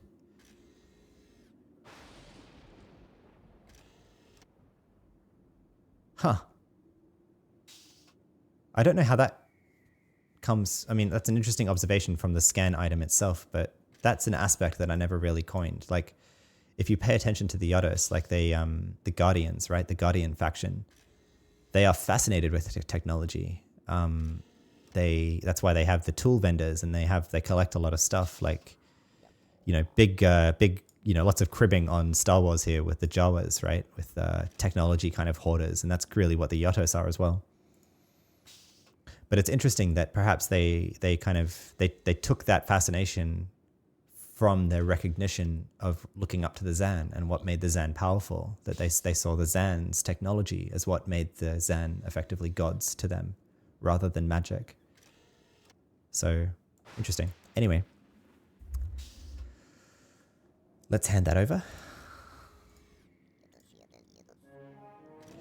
Oh, it's a scan of the Yatos wall carvings. I heard rumors they had found a place of interest up there, but little did I know they already have a scan of the carvings. I'm happy to know she did not forget her promise to ship anything that might be of interest my way before we send it back to the rats for examination. Rats? Good thing she remembered her promise for sure. I just received the first results from their research on the bait bones, but so far we've not been able to establish any resemblance with the Zan. Not any resemblance yet. But I'm not one to give up easily, though. I don't give up easily at all. Yeah, you don't say. I would definitely not be in a room alone with this guy, I tell you. Not saying he doesn't give up easily. Jesus Christ. Anyway, some people wish to learn to swim and at the same time to keep one foot on the ground, but me, no. I plunge into the tasks ahead of me, never afraid to try all possible options until I find the answers. And I do find answers. I'm even one of the best at finding answers. What is this guy, like fucking Trump of Job or something? Anyway, sorry, politics. Out. Away. No comment. I do find answers. I am even one of the best at finding answers. You have perhaps read my publication, The Modern Researcher, Why Turn Every Stone in Job Scientist? No? That's a shame. A shame indeed. It's something every young researcher should read, I say. But I must say, this scan is surely interesting. I'll spend much time looking at this now, which means I will not have much time for much else. Not much time at all. You don't seem to be too busy. What? What the fuck? Anyway, I'm sure we can come to an agreement.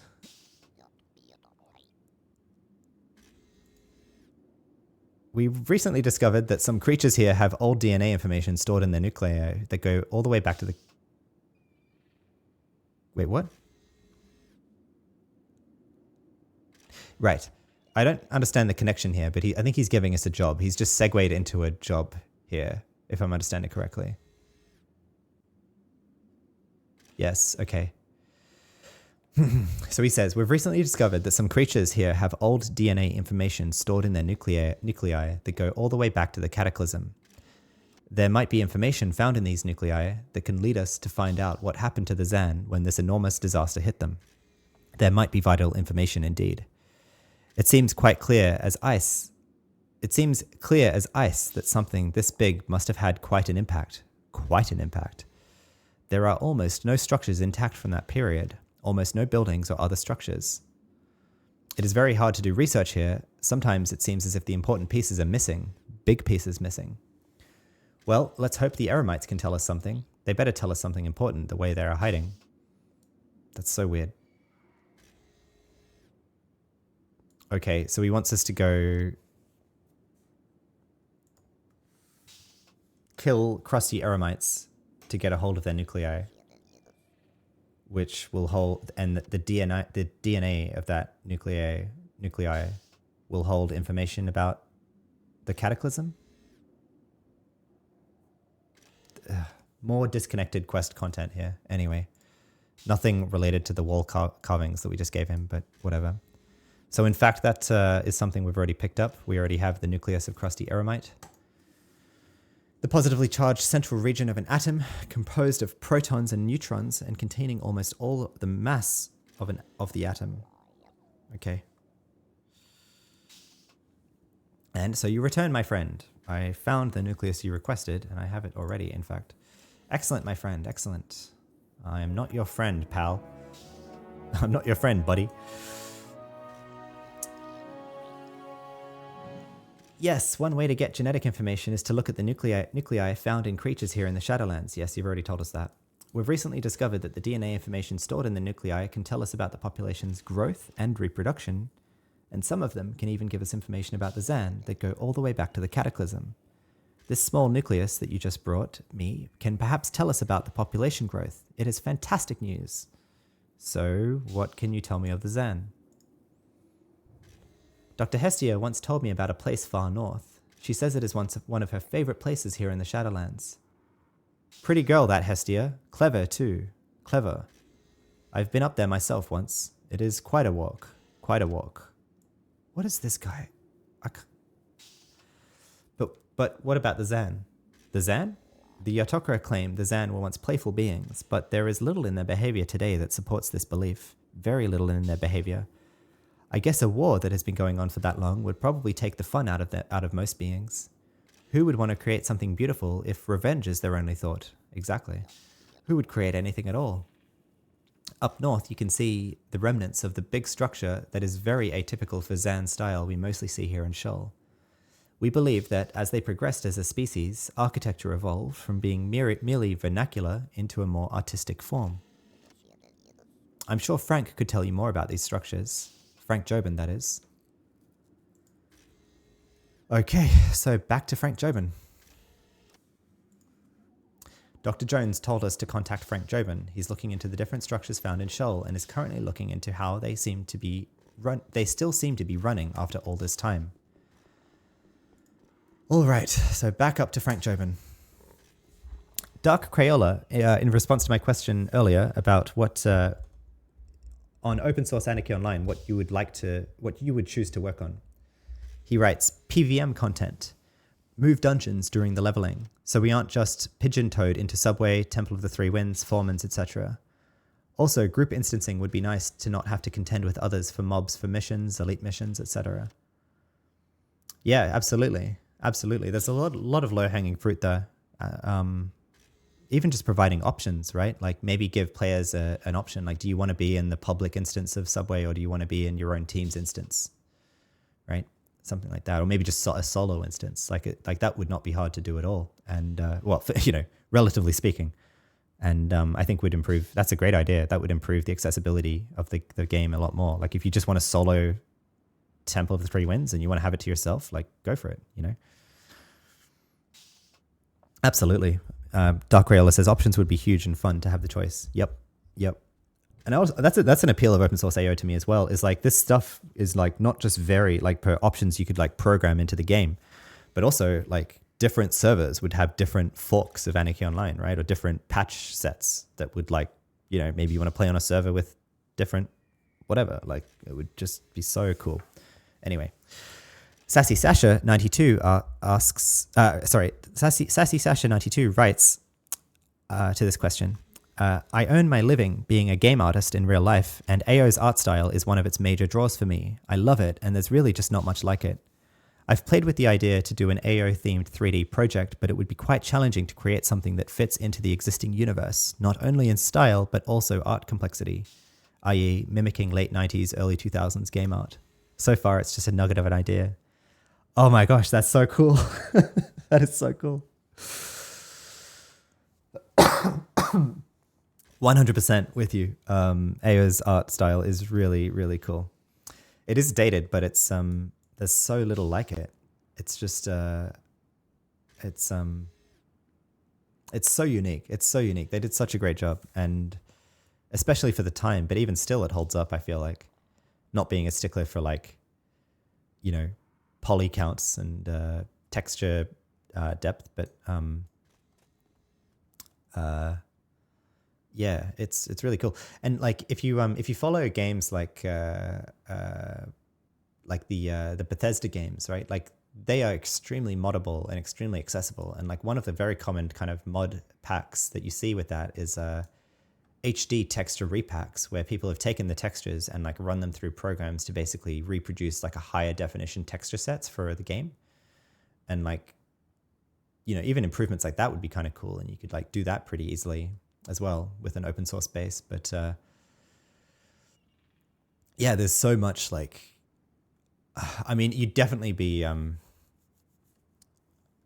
I would just shudder to think at the weight on your shoulders trying to reproduce the game's art style. Like if you were, if you were like tasked yourself with like contributing to an open source AO projects, like extensions, like adding a new patch set or a new extension or a new game thing, and like you're going to do the art for it, like the weight on your shoulders to make sure that that is consistent, right? With the game, it would be very hard. I'd a very big responsibility to take on to make sure that like your art style fits in with the game without having kind of a one-to-one connection with the game developers of your. However, if you booked yourself a holiday to Oslo, I'm sure you could like send them an email, a cold email, and be like, hey, I'm working on the game. Do you want to talk and get a coffee or something? Anyway.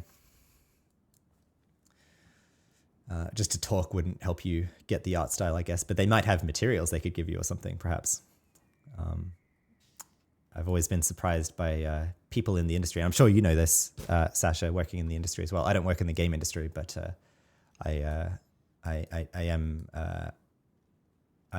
do work in tech. I'll say that much, and adjacent, I guess. And it's always a good reminder that there people in the industry, like many industries, are just very accessible and welcoming, and they're people too, right? And they, if you cold email someone, like they can be very helpful about, helping you out or giving you a connection or some sort of material. But I'm just rambling now. Yeah, that's cool.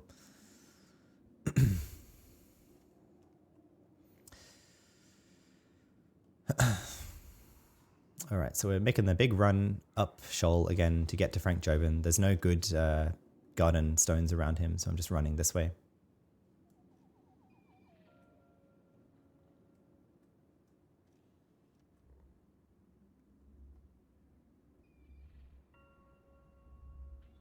I think the first thing that I would work on would be some of the like just really low hanging fruit gooey bugs, like that you can't like sell things from bags, or I would fix that to make it so you can sell things from bags. I would probably also see if I could build it so you could sell bags to sell all of them in the bag at once, or maybe like a sell all items in bag button or something on the bag, so you could just do it like one click.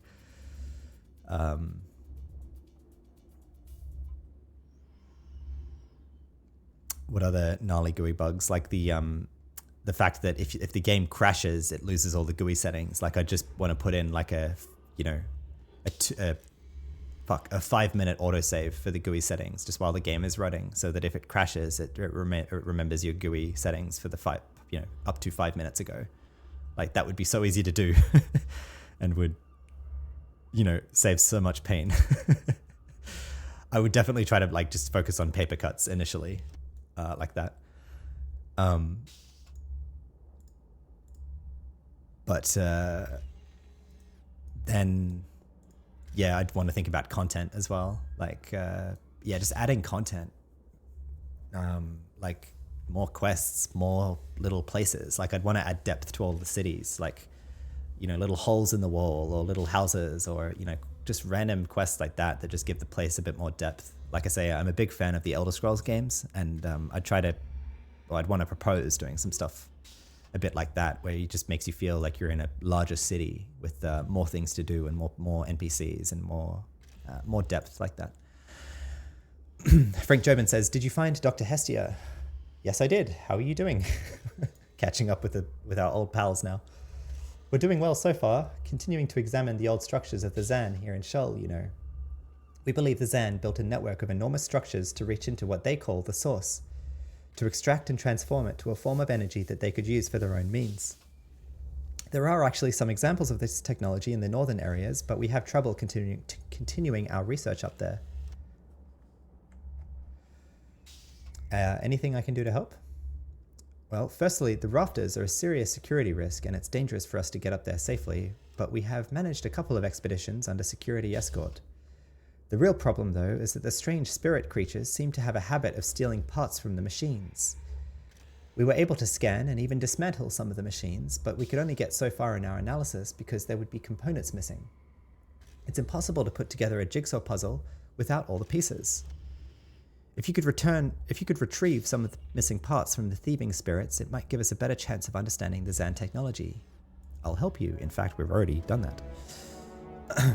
Thank you. I expect you to return swiftly. Oh, really? Wow, that's a bit presumptive. Jeez, I thought we were friends, dude. You're just telling us to return swiftly? What are you, our fucking boss? Anyway. Well, in fact, we have the stuff that they've stolen. That's these things, I'm pretty sure. We have the igneous rock machine component. This piece of ancient machinery is a marvel of Zan technology. It almost appears to be made out of some kind of stone substance, yet is teeming with what appears to be microcircuitry.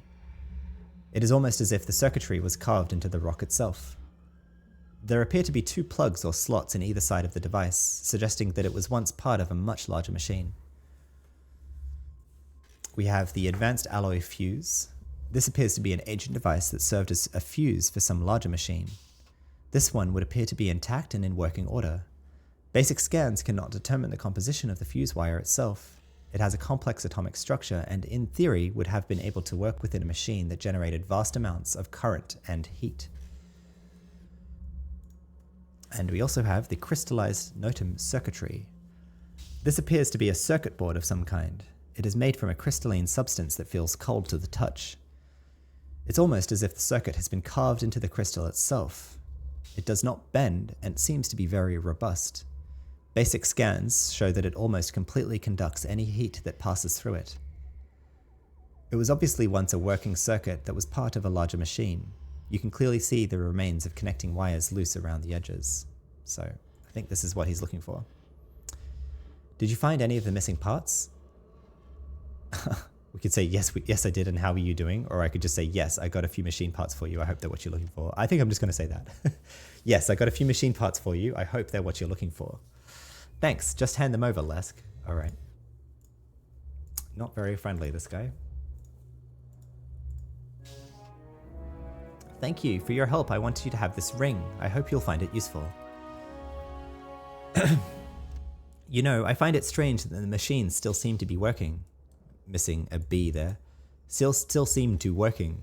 At least we detect source energy flowing through their ancient circuits and conduits. We would really like to know how they're still working after all this time. I'm sure that one day we shall find out. There we go. QL 150, Ring of Computing, Intelligence plus 10, Psychic plus 10, and it can go on either finger. So this will be very useful for our twinking purposes, and was the main appeal of sticking through this whole time. And I think with that, we are now done with the scientist quests. Yep. Yes, we are. And we also completed our daily mission, our research level there. Serendipity 6, giving us another 10 to add all offensive. What do I want next? Range energy 25, weaponsmithing 25, or time and space 25. But the range energy 25 actually goes to ergonomics 6, which gives us nanoresist 25. And the weaponsmithing 25 goes to practical application 6. That gives us a type 1 proc that will raise a damage shield. I have very little interest in improving my damage shields, so that proc does not seem appealing. Alternatively, time and space 25, but I have no need for more time and space, especially without the matter creation to balance it out. So I'm going to go with ergonomics 5 here. Actually, no, I'm going to go with practical application 5, get the weaponsmithing plus 25, and then swap on to the next one. Dark Crayola says, yeah, there's a ton of quality of life stuff you could make more convenient. 100%. Yep. Yep. I'm sure if you had community ownership of AO, you would like just have a brainstorm with like people who have played the game for decades, and like you'd just get, it wouldn't even be like 100 paper cuts. It would be like 1,000 paper cuts of the game that would be should be fairly straightforward to fix, and would just make it so much better in so many ways. Anyway, yeah,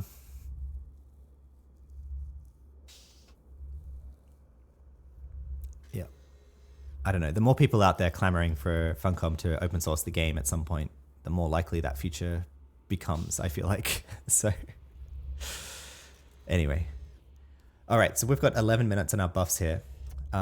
In that 11 minutes, I want to finish this listening to story questline for the Yatos.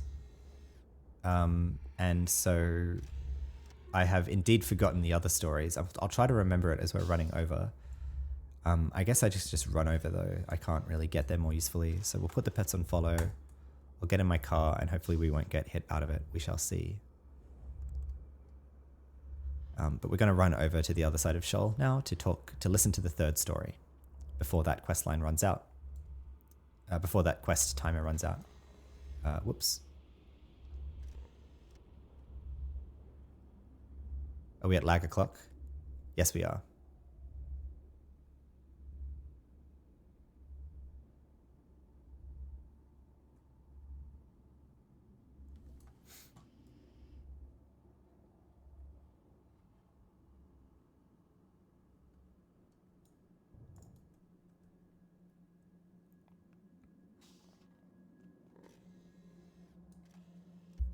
And I do have to say that one of the appeals also of community stewardship of the game would be to provide options to people in server moderation and rules enforcement. Because clearly nowadays, Funcom has just given up on enforcing any rules on Anarchy Online. Even gold selling, spamming for weeks, days is considered fair game now, it seems. And let's do this this guy actually.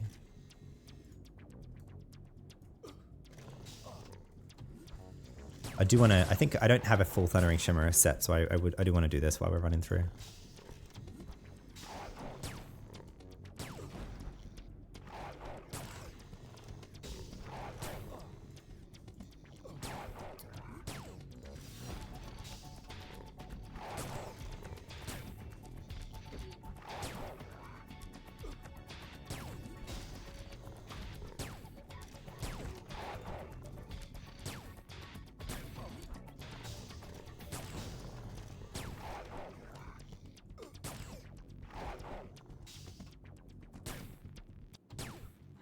Sorry.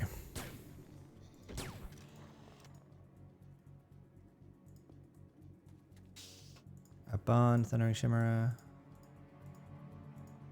Good. Pull that guy out.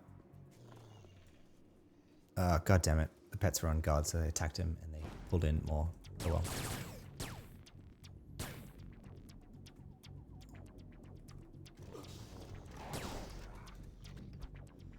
And another Aban for Thunderous Shimmer. Oh well. Hopefully we needed an Aban pattern, but I'm not sure.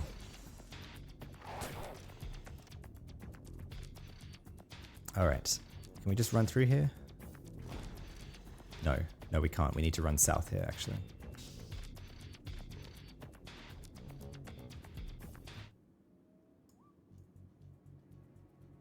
In fact, this way.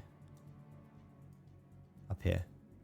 Yeah, so as I was saying, community stewardship or access to the server source code and to the client source code, you would have community-run servers with then community-run moderation and rules enforcement, and thus reliable banning of gold sellers and spammers, and also like psychopaths and everything thereof.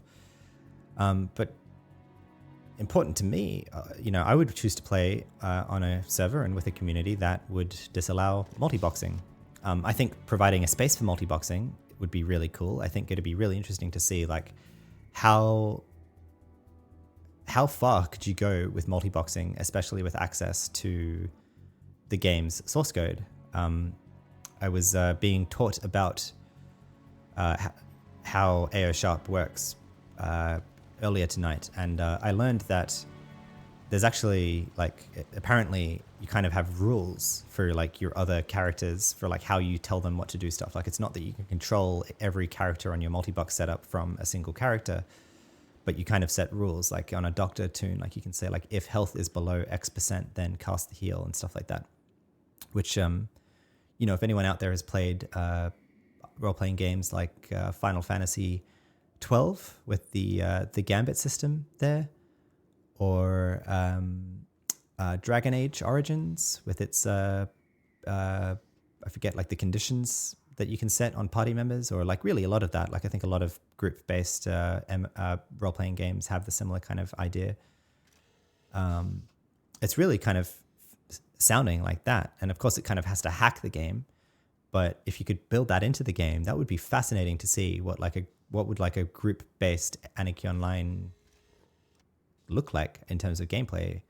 So it's not that I am against like multi-boxing in concept. I actually find it kind of almost, at least in modern day AO, kind of perversely fascinating as a concept.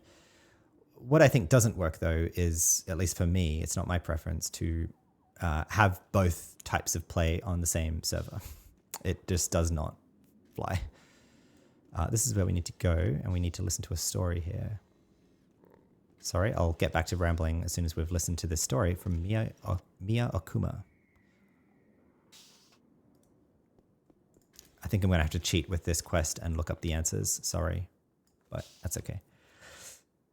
The young woman studies the ruins nearby and almost doesn't notice you when you approach. Oh, sorry, I was lost in thought. You like ruins? Yes, I do. There are so many stories in a ruin, an old home that has sheltered families throughout generations, or a building more people have visited than you and I will ever know. It makes me daydream about long-lost times. She smiles quietly at you. Sean Ramsey said I should find you to hear a story. That's great. Sean and I are friends from many years back. We both like literature and storytelling. He's a nice guy. She looks dreamily out towards the land behind you. Oh, right. You wanted to hear a story. I was just thinking about one. It's a love story, kinda. Here goes.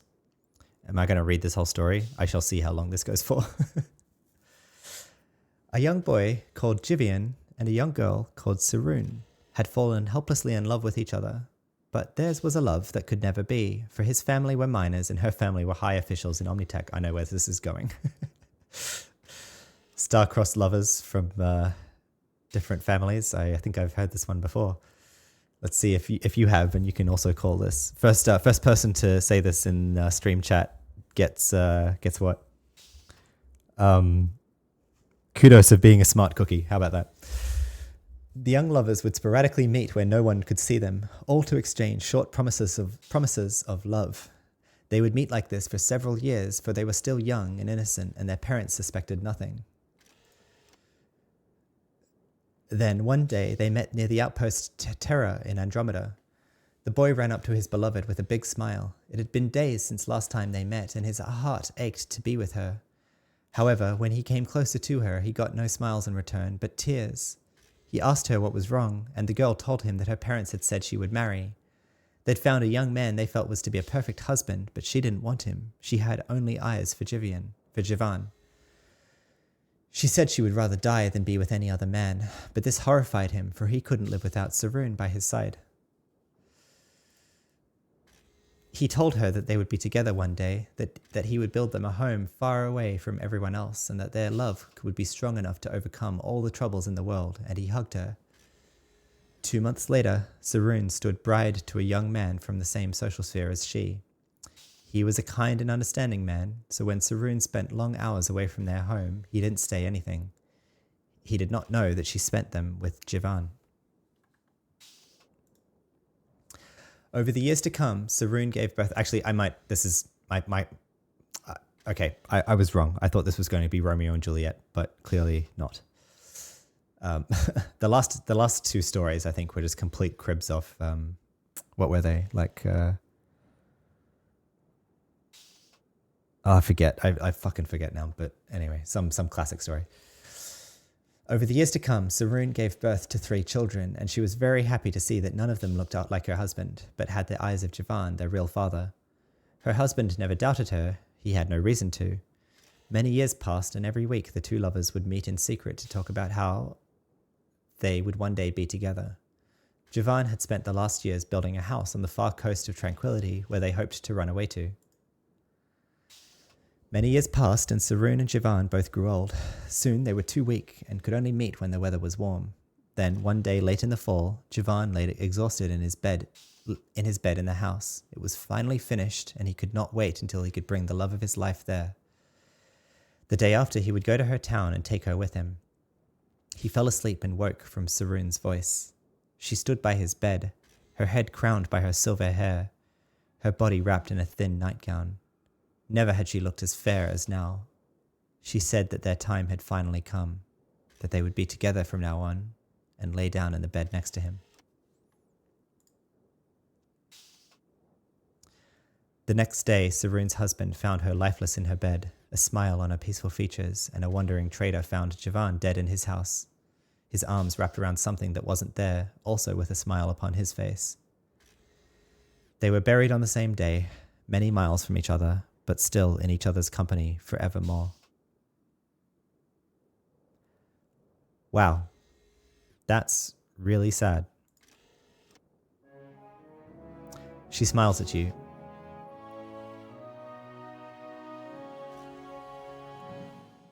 She smiles at you, eyes brightly glinting.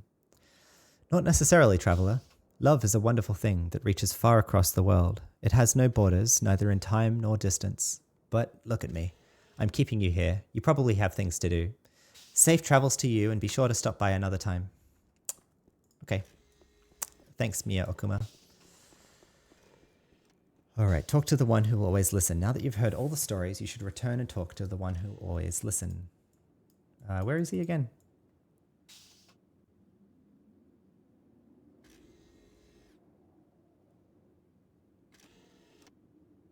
Just down there. Okay, he's close by. Man, that story was sad. I mean, probably, probably that story has been written and experienced many times in the past, but I don't recognize it.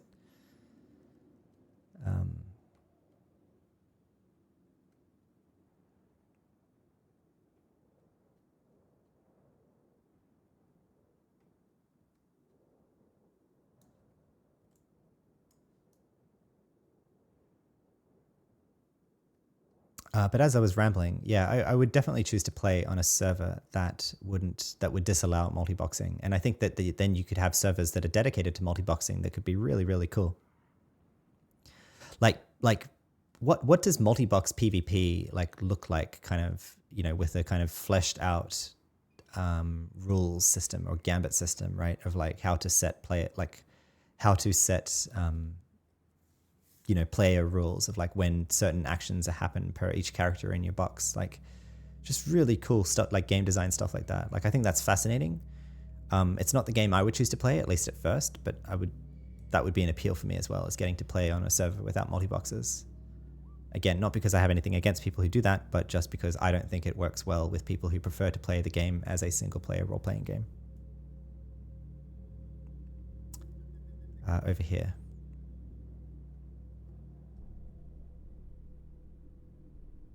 That said, I get the incentive of multi-boxing. I get the interest in it. I get why. I get the people, you know, maybe they're playing at times they can't get teams together. People would say, I couldn't play the content I do if I didn't multi-box. I get it. It's just,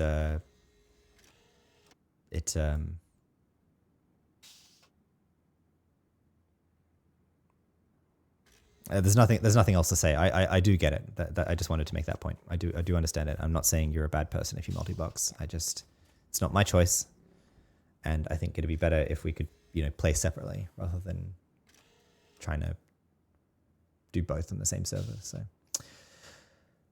the Yatos turns towards you and slowly nods his head. Hello, Lesk. I've talked to all three now. So I hear, Lesk. So I hear.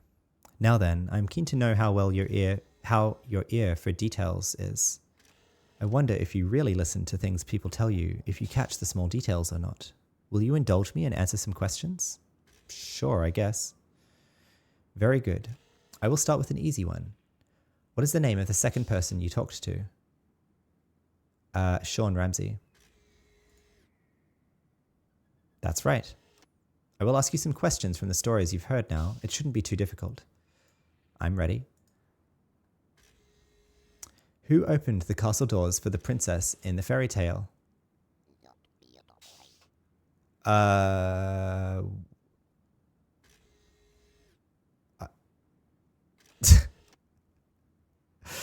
So I'm told that if I get this wrong, he will tell us to go and run to each of them again. So I'm not going to risk this. I'm sorry. I don't know. I don't remember the answer. I don't remember the answer.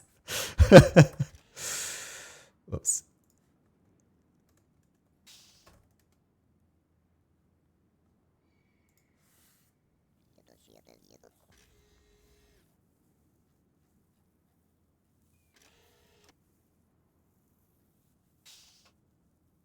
The king, was it? Okay. That's correct. What did the teacher stand on when he wanted to show the youth how a real marksman works? I believe a tree stump. I think I remember that coming up, but I could be wrong. Let's see if I'm right. A log. Nope, my bad. A log. That's correct. Who found Sarun after she had died? Her husband.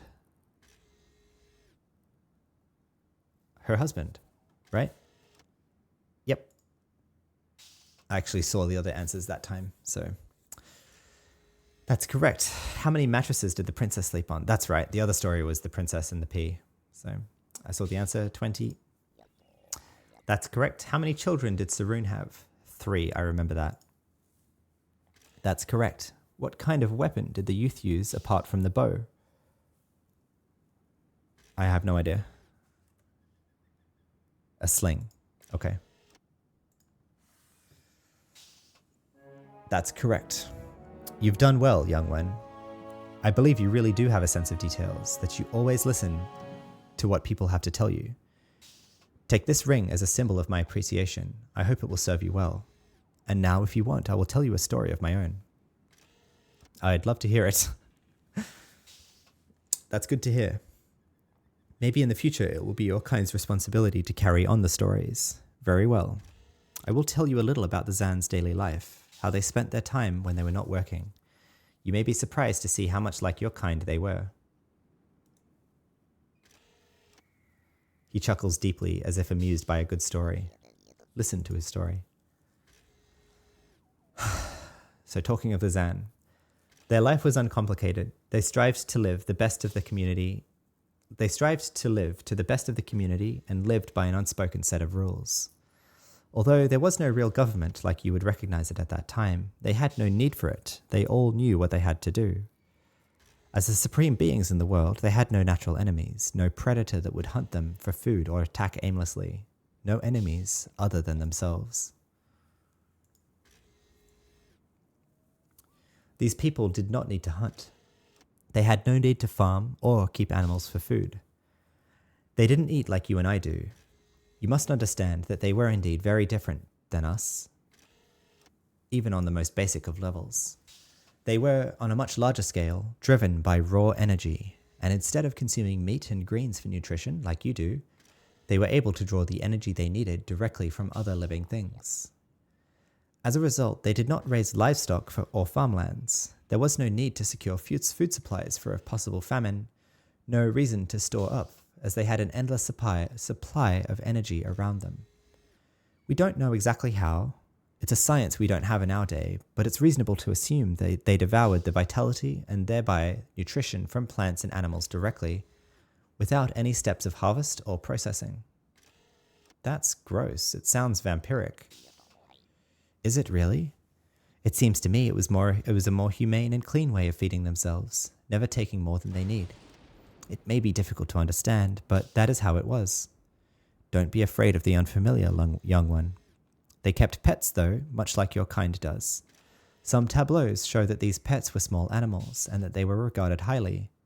My kind carries stories of some of the Zan even trying to domesticate our Yatokra forefathers. He snorts and laughs deeply, clearly amused by the very idea. That didn't go too well, of course. Well, I didn't know that. The Zan tried to domesticate the Yatokra. Weird.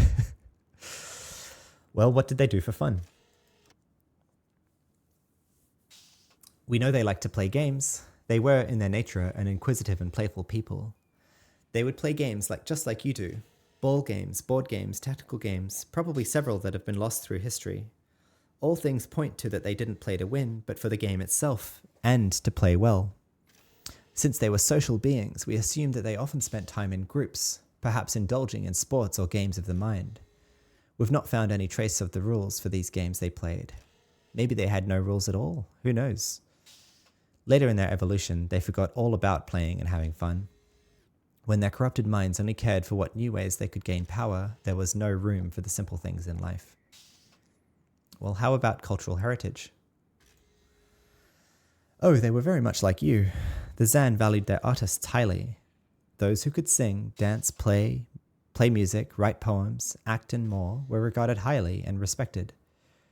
There are several texts remaining that describe their sense of entertainment. It seems to have been an important part of their daily life and also in rituals, feasts, and celebrations. You see, in all their power, the Zan could not easily create things that had no life. Yes, they could clone themselves in a process we do not understand, and yes, they could give life to smaller creatures. It was an innate ability in all of them. It cannot have been a big mystery to them, it was just something they were able to do. But creating art, song, music, and dance, that was something only some of them could make beautifully. It was a special gift. I think I've seen some traces of that. You may have, yes. They were very fond of decorating every nook and corner with their art. Pottery, paintings, sculptures, all handcrafted things were admired. They would decorate their homes with intricate glyphs and logograms, and some would cooperate to make larger works of art. It is a sad thing that most of this is gone now. He sighs and seems sad for a moment. If only we could relive their time, to see how the ancients lived. I can imagine nothing more exciting and beautiful. Thank you for telling me all this. He seems to shake off the sadness and nods at you. You're most welcome, Lesk. I'm sure your travels through these lands will give you even more knowledge of what was once the world. If you care to learn more, I suggest you travel to Marble Orchards and talk to another of my kind. He is called One Who Never Stops Looking. Be on your way and travel safely. Maybe someday we will meet again. There we go. Okay, well, that's an untimed next step, and I am spent narrating all of that. 2 hours in, and our buffs have now run out, so we shall make our way towards the nearest garden stone, which I think is Temple Bog again, and head back to Rubicar to... sorry, let me just make sure I don't get stuck here. I'm going too far east here. South. We did the Shoal Scientist quests. We finished them, in fact. We did some Shoal Yatos quests. We didn't finish them, but that's okay. Yeah, so now we're going to go do our dailies, in particular the PvP daily and the AI daily that I need to keep up with for the sake of the AXP grind. So...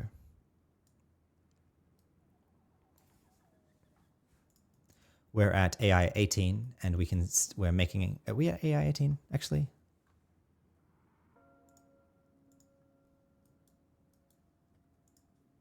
Who is Lesk?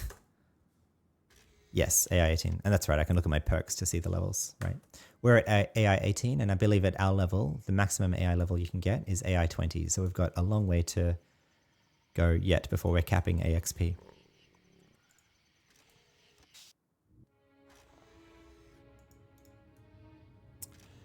So we will get back to Rubicar by via the Shoal Sanctuary jump off.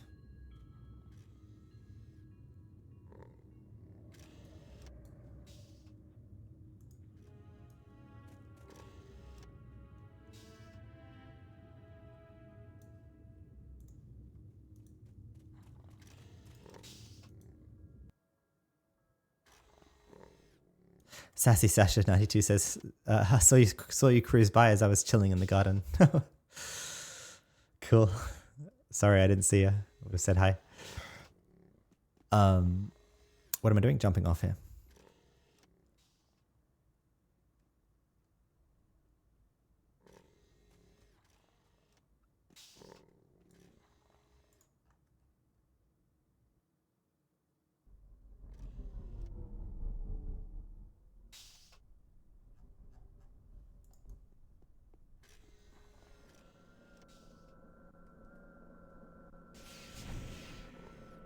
Okay, so we're here. We've still got some bag space, so we can just get straight into our dailies, I think.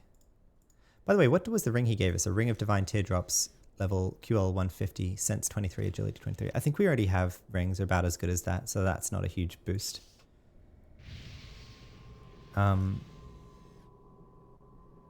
Crayon NG asks in game, is it triggers that I use on the Slayer to hold aggro? Is it triggers that I use on the Slayer to hold aggro, right? Anything I use on the dog DPS? Trimmers. Trimmers, namely.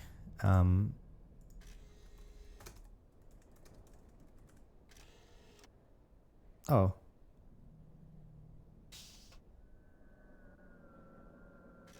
Oh, disconnected. Okay.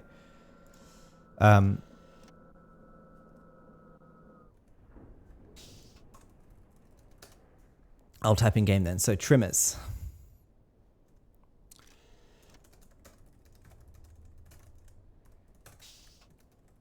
Oh, right. Of course, you're in stream listening. Yes, sorry. Okay, so I'll just talk straight to stream then. Okay. Sorry. So yes. So trimmers. You want to get as an engineer. I would recommend these three. You want a negative, aggressive, defensive trimmer. This moves the pet to aggressive defensive. So if you're up against a mob that the predator, or up against a lot of mobs and the predator's pulling aggro, you can put this negative aggressive defensive trimmer on the predator. It'll make it attack a lot slower, but it'll also make it survive longer. So that's an option if you don't want your predator to die as often. However, with the 150 predator that has a fair bit more life than the 100 predator, I've been running the positive aggressive defensive trimmer on both pets regularly because the predator is less prone to dying. And so in particular, trimmer positive aggressive defensive. You can find this in fair trade stores under trade skills.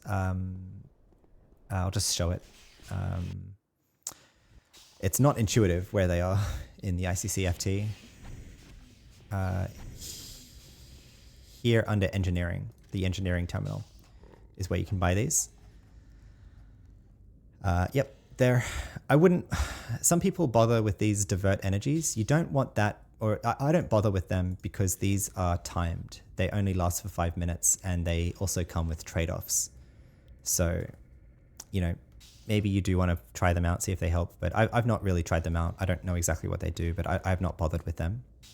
Some people, I wouldn't say swear by them, but some people do recommend them. But so you want a negative aggressive defensive trimmer. You want a positive aggressive defensive trimmer. So of course that does the opposite and makes them attack faster at the sacrifice of, you know, hits and criticals and stuff like that you get from the AgDef slider. Note that my science that I've done on previous episodes, and I actually need to do some more science, not this episode, but soon. I've got a bunch of trimmers, different quality levels to confirm that. But my science along these AgDef trimmers is that, at least for these pets, the Slayer Droid and the dog, at 150 at least, you don't need the QL100 AgDef trimmer. You don't need to set them to AgDef 100 to maximize their attack speed. I found that the sweet spot, at least with the 63 trimmer, you are still maximizing their attack speed, ergo they're attacking just as fast as they are with the QL100 trimmer, but you know, they're not as far up on the AgDef slider, so I figure they are a little bit more defensive. They're like, you know, maybe dodging hits a little bit more often or getting criticals a little less often. So I'm now running with this QL63 AgDef trimmer because that's fine to maximize their attack speed. So you want those two. The third trimmer that you need is the increased aggressiveness trimmer. And you run this on the Slayer Droid. And this is invaluable because this gives the Slayer Droid a passive taunt to all of its hits. I'm not sure how large that taunt is, but it's notable. Without this trimmer, the Slayer Droid can not pull aggro basically off you, basically off anything.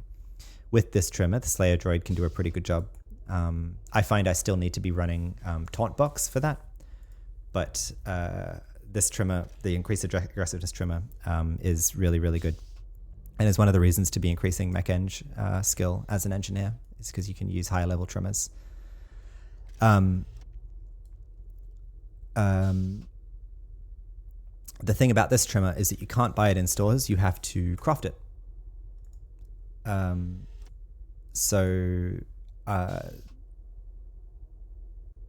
This is the trimmer that I could craft for myself. I think I can craft it. Yeah, I could make you one if you'd like, but it depends on what quality level you want based on what mech-eng you have. But really, to use it, you have to have the mech-eng to craft it. So you may as well make it yourself. I think you need like 5 more mech-eng to craft it than you need to use it. So, you know, decide if you care about this. But I guess you could just make it for yourself though, because otherwise, if you can't make it, you can't use it. So, yeah. So that's a big part of your tool set as an engineer. Is trimmers, and annoyingly having to recast these trimmers every time you zone.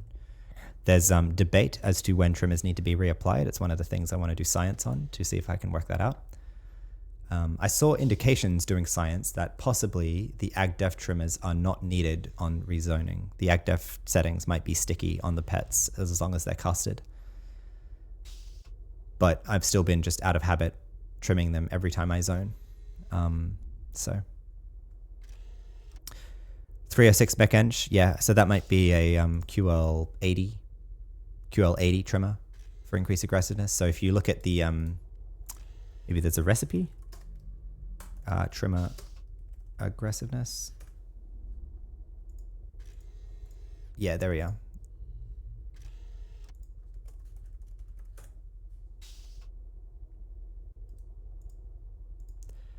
That's the steps there. So, oh, actually, you need chemistry on that part. So I could do the chemistry part for you if you need, but you might be able to get that with just Maestro and Org City, Org Lab as well. But depends on what you need. Yeah, so hopefully that helps. Sassy Sasha 92 is assembling Pocket Boss patterns. Oh man, I've been there quite recently too. Let me know if you need any help with the trade skills for the crystals or stuff. I can probably help with it if they're not super high level pocket bosses. Okay, so let's get our buffs. Let's head back to the buff bots and get buffed and go do our dailies. And then I might call the episode there. I don't think I have it in me to do some diners tonight, but that's okay. I was also kind of thinking I might just clean my inventory now, but can't be bothered.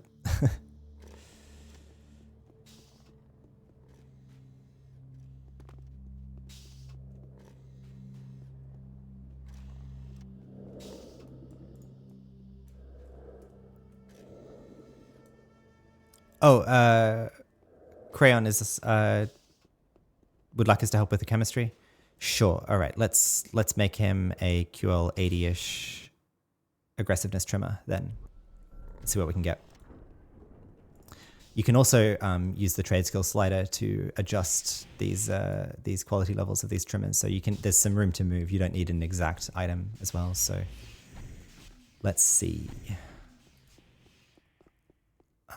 So you need a trimmer casing, 78. Yep. You need a... actually, that's the only thing from this terminal. You need from chemical impact injector, I think a 71. That's fine. Potentially even a 94, just to be safe. It's not expensive. And an X11 serum. 89. Let's see if this works. We should be able to just do this without any buffs at all, actually. So I think it's the impact injector into the serum. Nope, other way around. Yeah, so bring that down to 94.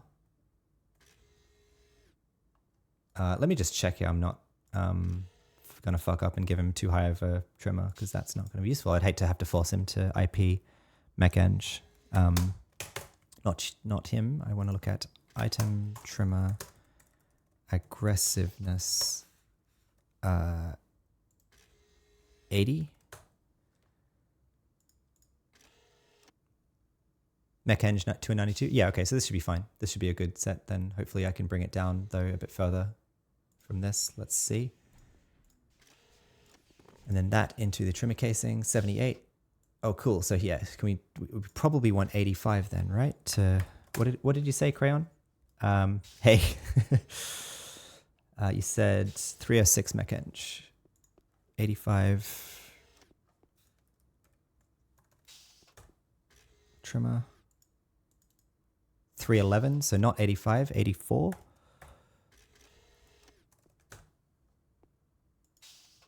$307, 306. All right, so 83 then. Cool.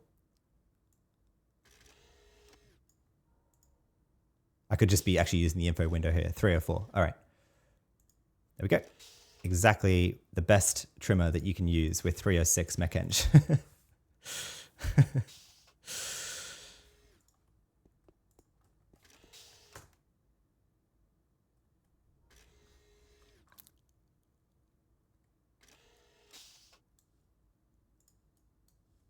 You're welcome, Crayon. Happy to help. All right, let's go get our buffs and get our dailies done.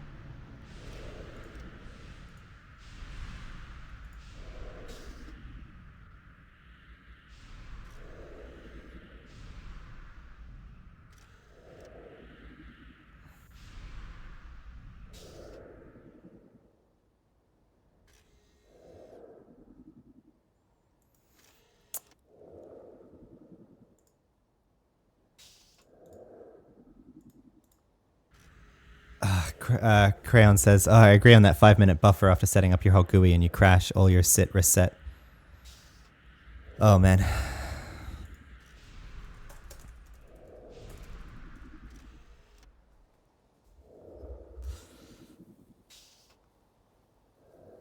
Yeah, it's so painful losing your GUI settings like that.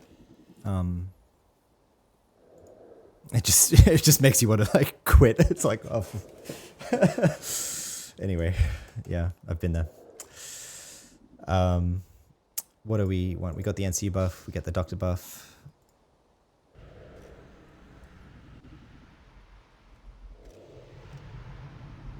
Good. All right, now we get our buffs on.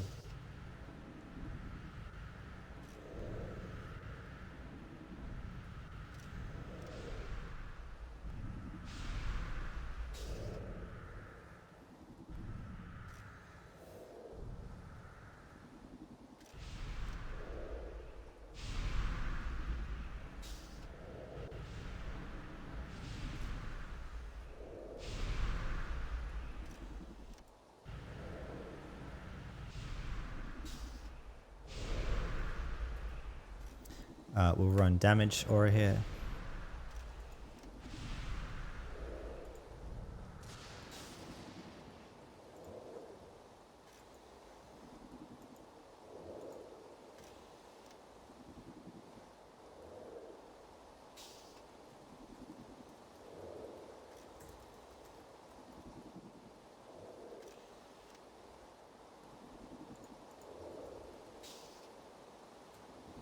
Oh, sorry, I forgot that Crayon's listening to the stream. Yeah, I just I have my own macro here that I wrote up. It wasn't too hard, so I just get that. That doesn't help with the teams. You need to team with the doc and the fixer to get the team buffs. But the I get all my non-team buffs with this macro that I wrote for myself. So I also have a macro for trade skill buffs, and I guess some other stuff that I just need to clean up.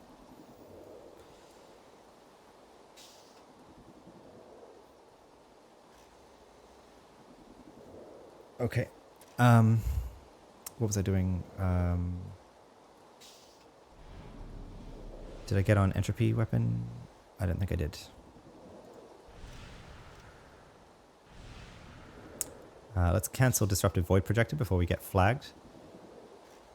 But now we're good. The pets have an hour and 35 minutes left of buffs. That's fine. I'm not going to worry about them.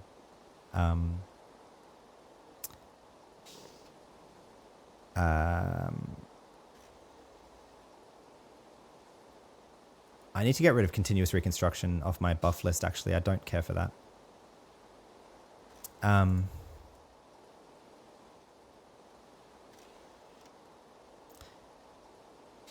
will run the aura here, though, for the sake of the pets not having to rebuff them. It's not ideal, but doesn't really matter.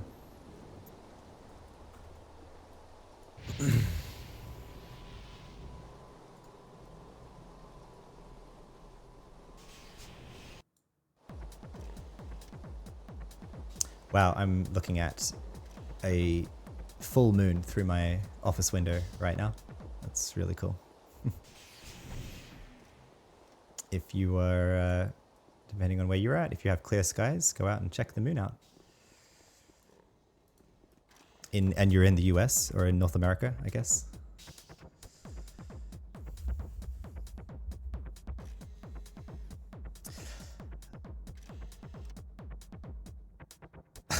Ask Sook for a 10-3, won't disappoint you. What the hell? Or won't disappoint ya. Anyway, I'm just going to stop reading out missions here. Easy stuff. Illegal note of smuggling, please. All right.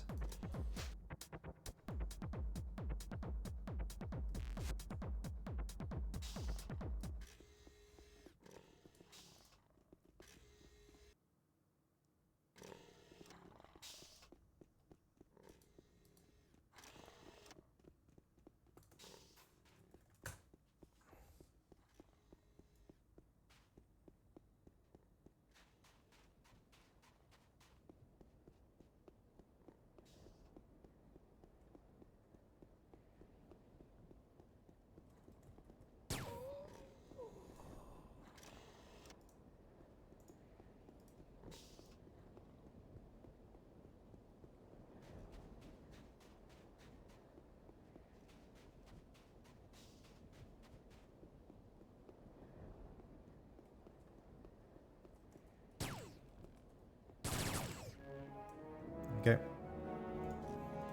Are there any others we can find?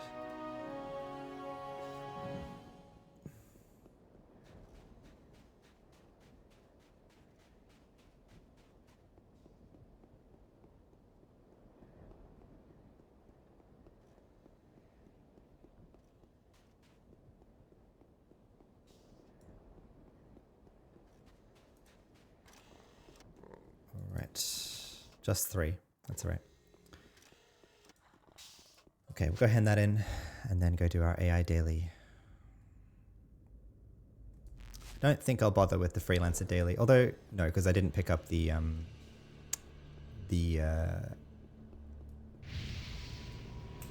didn't finish my last Arbiter mission in time to get the refresh, so the Arbiter drone would be gone by now, I presume. So I have no incentive to do more freelancer daily missions at the moment. Yep.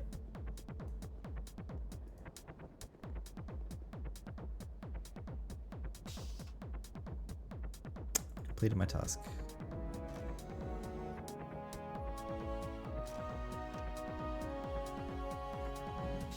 Cool. We'll beacon to freelancers now.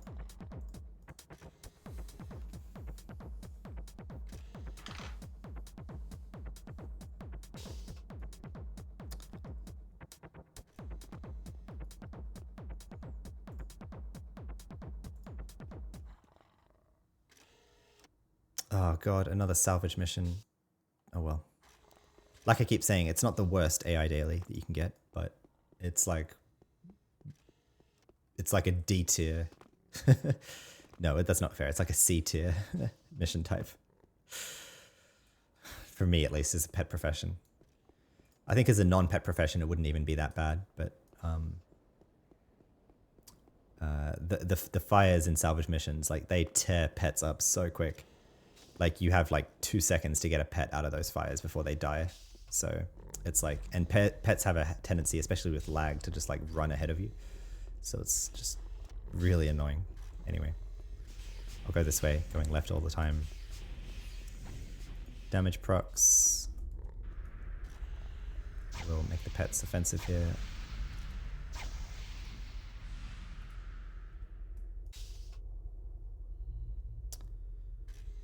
Siphon box and blind aura.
Oh, I'm not going left here. I should be going left.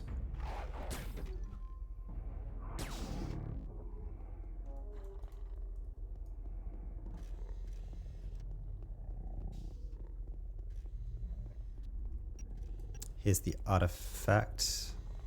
We return the artifact, that's right. So we can pick it up now.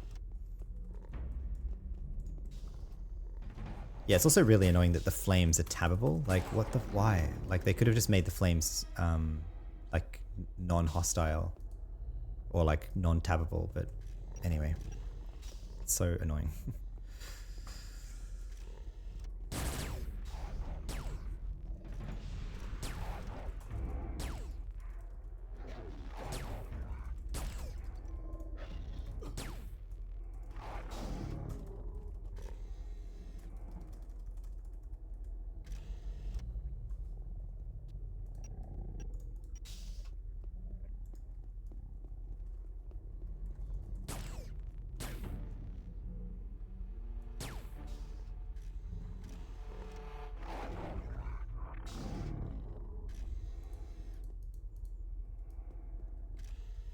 Nothing that way.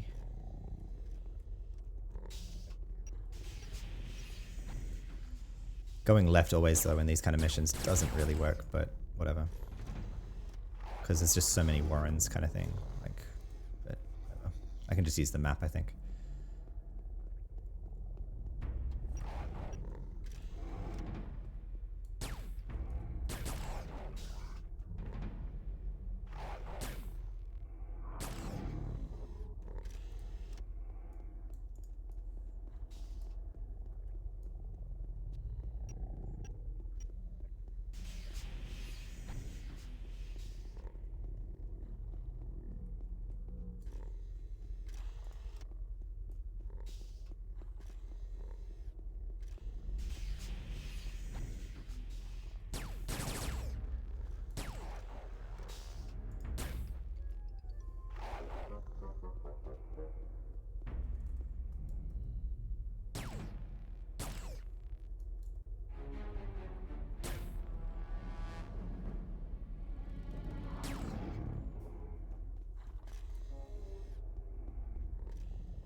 I don't really have a strong need for Lost Eden missions at the moment, having no real desire for tokens and having upgraded our OFAB helmet to penultimate.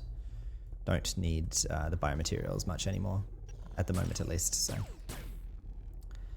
the only real reason for the Lost Eden missions at this point would be the VP, which I'm also just kind of grinding passively through PvP dailies, and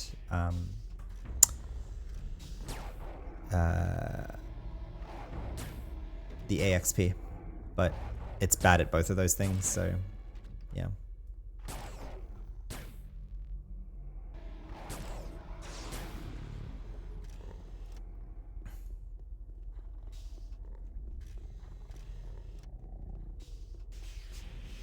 Oops, okay.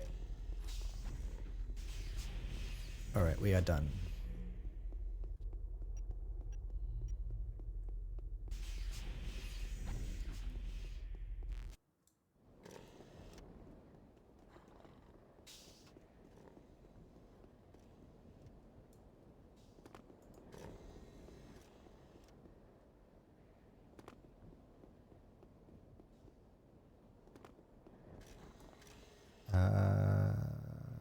I guess I can Scotty Boy to RBT here.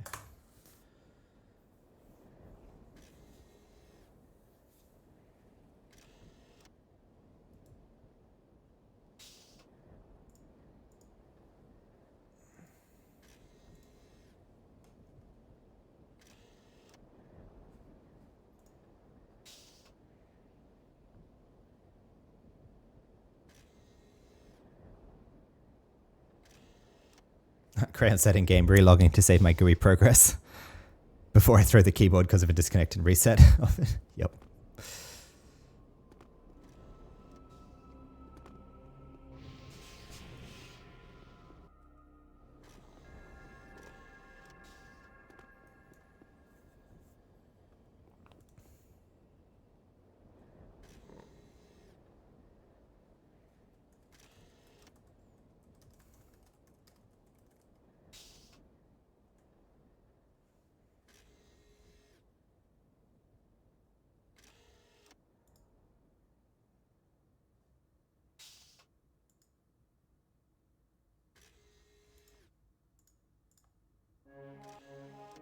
Okay, there we go. Got about a quarter of our bar from that, maybe a fifth.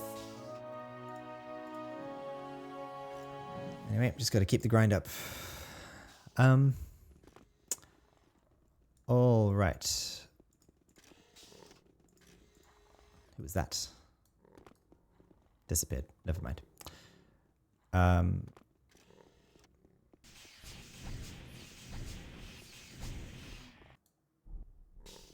Well.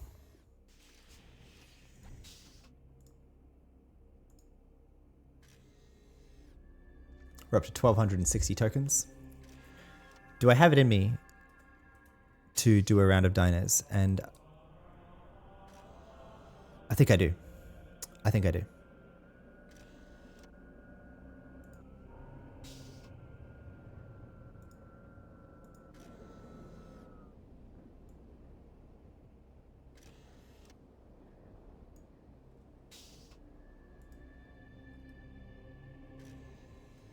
Not there. Dust Brigade.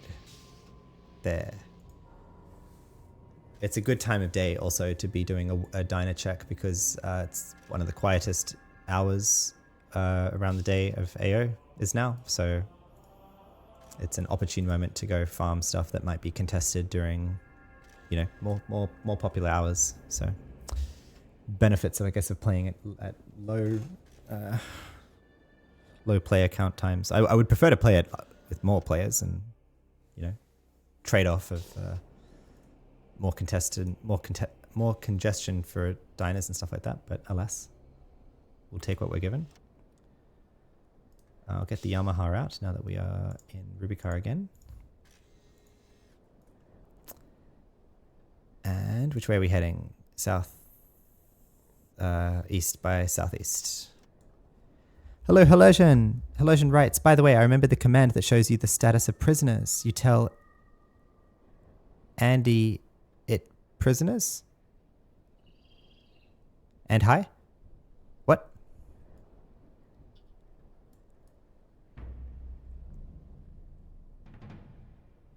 Is it dead? It's dead. Somebody's killed it already. Okay. Feet of Servants of the Eight. I'll take that though.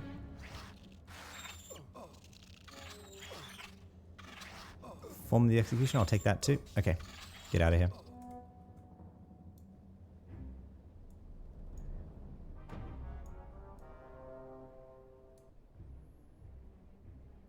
Nadybot. Autocorrect. You tell Nadybot prisoners. Okay. Prisoners. Okay, our Orgbot doesn't have it, but maybe the common Nadybot prisoners. Status of all prisoners. Cool. Nice. Love it. I have no idea how that works, but I presume it must be accurate. That's a pretty accurate number. Thanks, Helosian. Pro tip. I guess this helps with scavenging too, so... All right, well, it looks like someone's already done this run, so too bad. Maybe I'll go do diners in Central Artery Valley then for some of the closer nanos to me. I would like to keep up the grind on 200 diners to find Omnipole. Whoops, that's a Master Commando. Stay away from him. To get the Omnipole pacification system nano, which apparently is exceedingly rare, but maybe by the time I need to use that, I could afford it anyway. Maybe.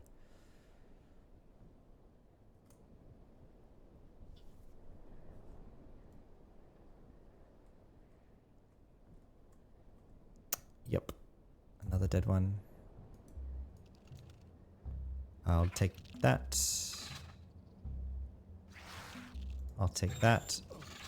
I don't need that. Okay.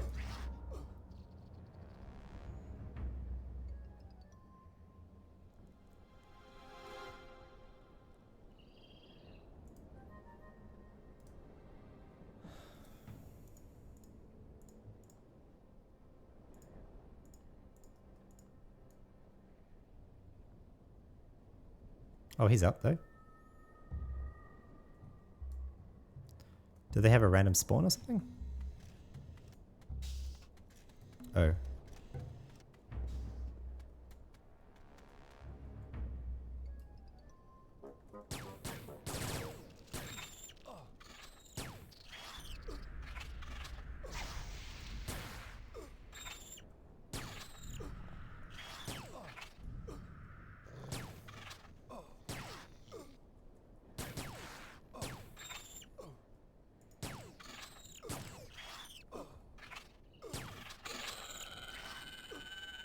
Oops, no, that was instinctual.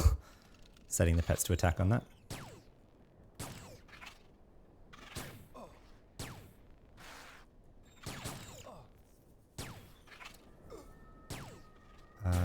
Also should trim the pets here. Also put taunt box on a Slayer droid. And then start healing it too.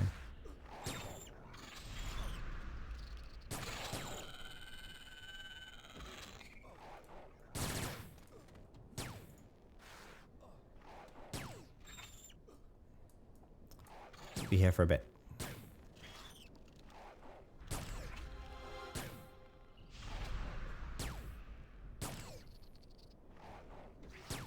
Yeah, Helosian's totally right. That command. So, by the way, if you missed that, tell Nadybot prisoners. I should probably be working on that too, because I could get my cloak improved by scavenging, get a few more points in ACs that way. Worthwhile.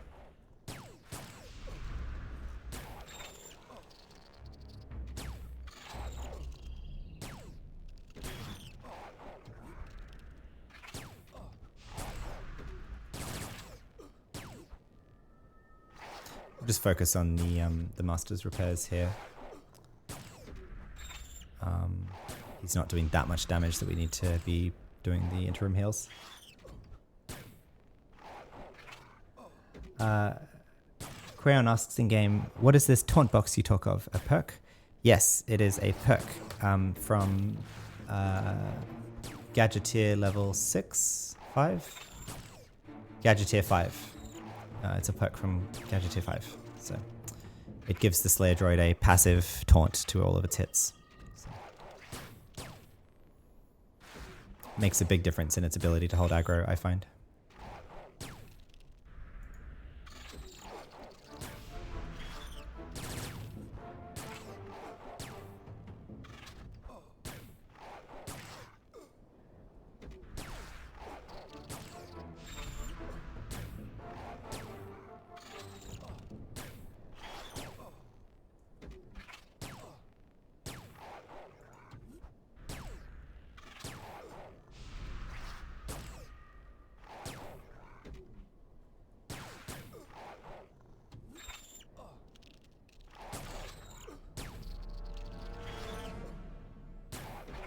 Actually, I'll put the Slayer droid back to Siphon Box for a bit just to let it heal up, and I don't know, if we take Ag consistently, then that's okay. We can pop our Cocoon here.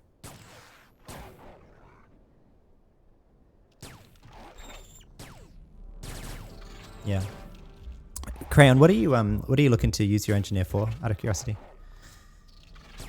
Because it may not be the case depending on what you want to do. The Gadgeteer is the way to go.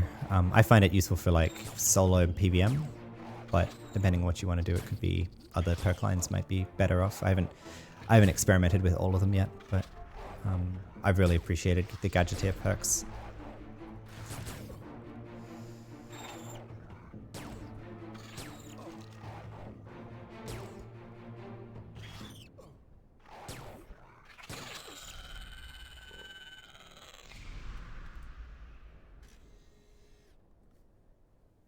Another advanced droid cleanse, a scout pistol. Another BBI gyro top gun. Kirch Kevlar boots, QL200, yay. Take that. Oh my god. Frenzy of Foe nanocrystal. Wow, I haven't seen that before. I'm not even going to take that, I'm just going to leave that on the corpse. Sad.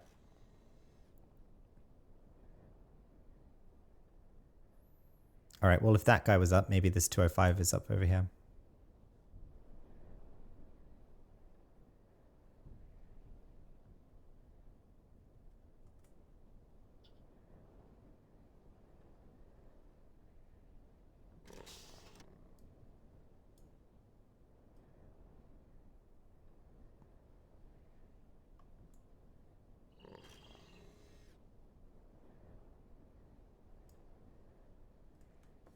Crayon says, in-game, the plan is to power level it alongside my doctor once I get the doctor to 150. Friend I do Inferno missions with will let me tag along to power level them to 200 plus from 150. Cool.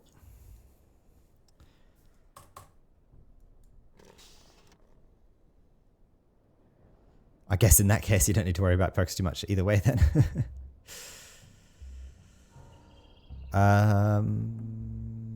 Nope. Okay, so he hasn't respawned and his corpse is here. Anything on the corpse?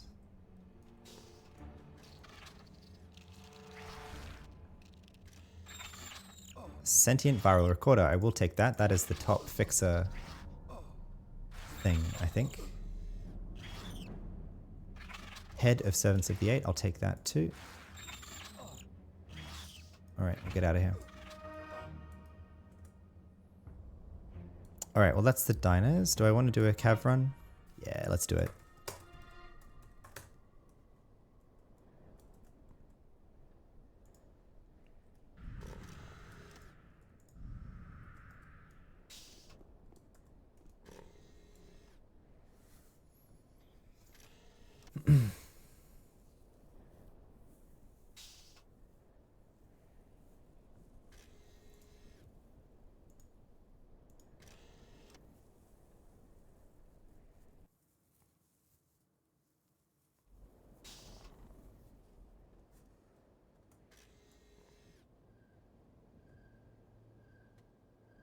I'd love to get the daily that, just for something different that would direct me to come to here, but I don't think, I'm not sure if it's level locked, that daily, but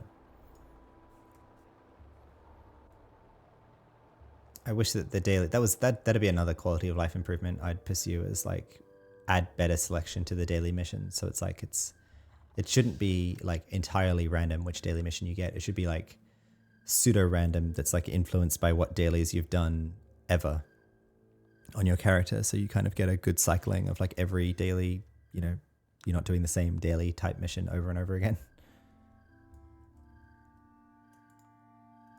Are we here?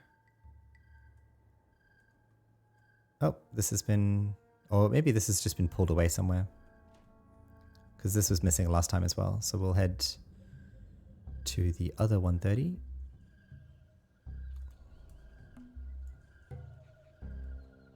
Guess I'll keep an eye out for it in case we can find it somewhere and reset its location.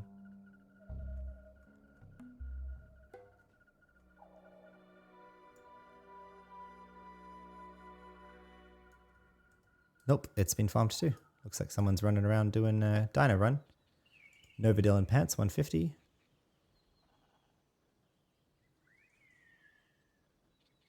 Well, whatever they were looking for. Oh, well, it's up as well, so must have been a while ago.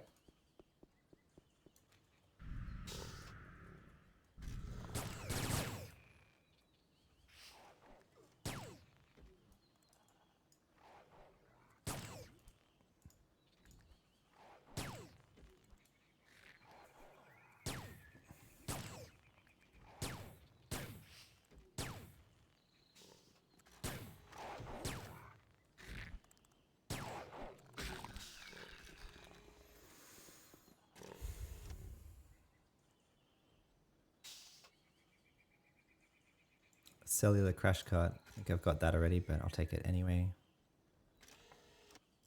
Legs of Servants of the Eight, 148. I'll take that as well. I think I have a full set of Servants of the Eight armor now, so.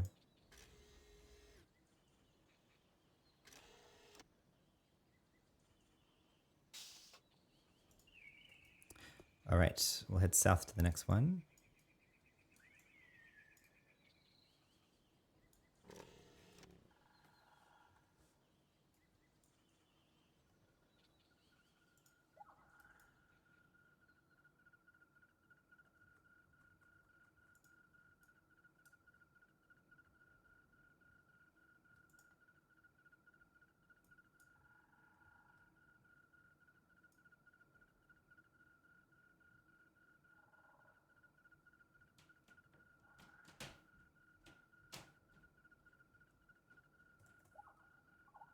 Oops, here's a corpse, and the other one's alive. This is like best of both worlds. That all they're up, but we're getting to like scavenge. I'll take that. I don't recall if I have that. Ooh, Senior Omni Intern Op coat. I don't have that yet. Good. I'll keep that with me then. This would be another item that I'd love to get in In fact, that might be my best complet boosting coat, actually. That's better than the +3. +5 complet on the back. Do you get complet from this guy, though? Oh, you do. You get complet 16 from this coat. Right, my bad. I think I forgot that. Anyway. Omni Scout Forest Armor Gloves for Adventurers. This buffs multi-melee by 15. This might be valuable. I'll take that. Alright. Did the game crash? Nope, just massive lag. Weird. I have no idea what happened there. And that was like graphical lag too, that was weird.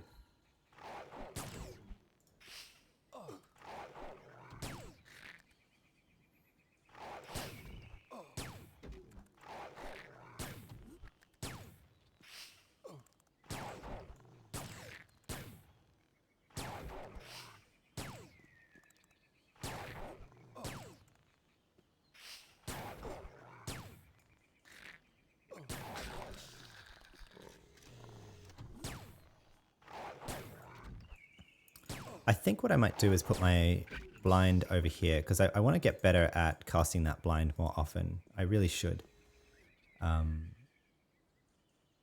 So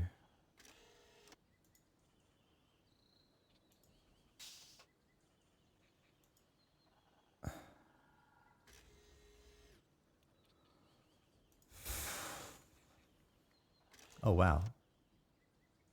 No, but weapons can't be hot swapped. Okay.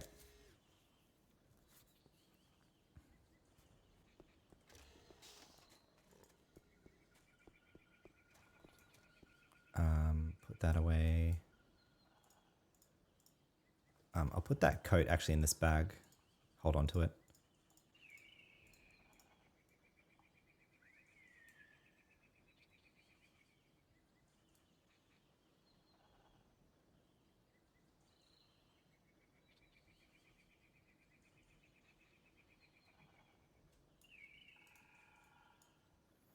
Are we catching up? Don't tell me we're catching up.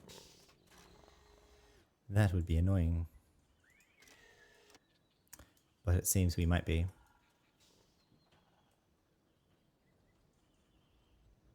Anyway.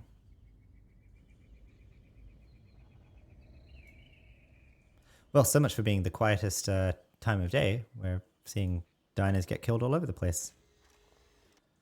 At some point I'll be worried, not right now, but at some point I'll be like conflicted by, you know, showing dino loops like this. I guess it's not really hidden at all. I mean, I see most people know how to do this. I'm not showing anything hidden by doing these dino loops, but I do wonder, there is a thought in the back of my mind is like how, you know, by sharing these dinos, like am I kind of adding competition for them as well, which is fine. I'm happy to help, you know, people watching this, learning the game, like, you know, find out how to identify where dinos are and all of that. Yeah, it looks like we're catching up because these haven't respawned. All right, we'll run south to the 145, and if he's not there, I think I'll call it. So.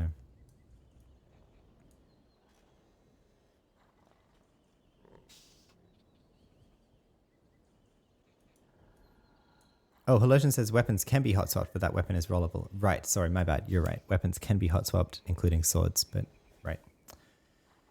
Right. And I'm guessing the 200 rollable version of that is probably better. Maybe I should roll that when I get to 200. What was that? It was like a what buffs two-handed edged weapon.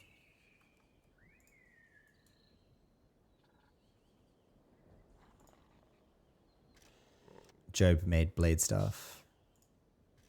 Yeah, I think I was looking at the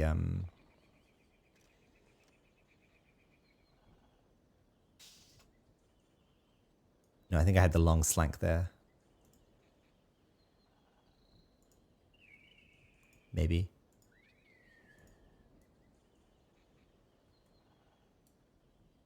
Whoops, I went right past the 145. That's okay. We'll head south to the 160 instead.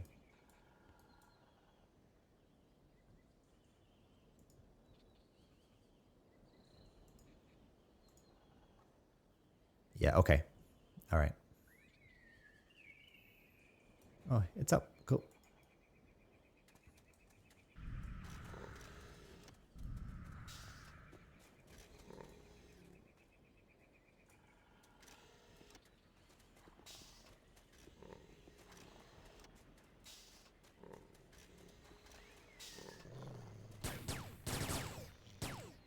Much lower level than it usually is, I feel like.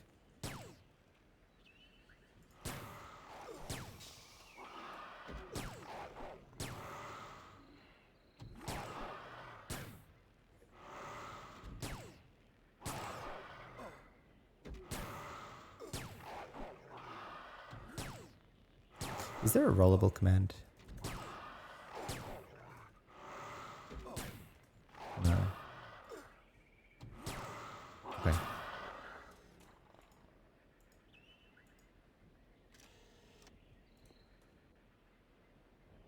Frenzy of Fur, wouldn't you know it? Novadil and gloves, nice.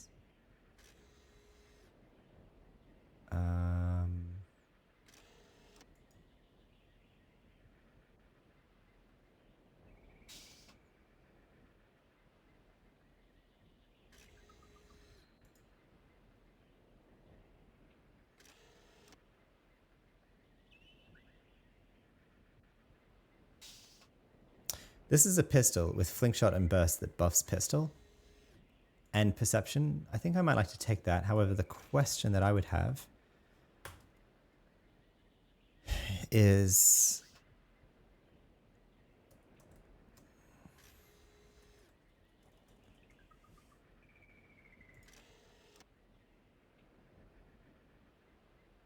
that's the gazer, pistol plus 30, perception plus 30, and multi-range plus 30. Ooh, I should try and get this for myself, but what is that's probably super rare, right? Is that the top quality level or is this rollable?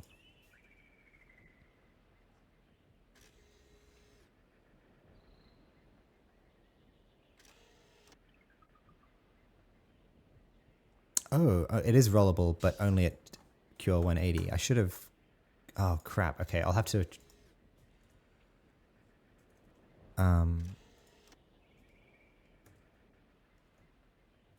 Is there a mission command? Cure 180 missions can be rolled from 150. Excellent. Let's do that then. Let's do that in another episode as we'll roll the MTI SW500 pistol. I guess 2 of them potentially for the multi-range buff and perception buff.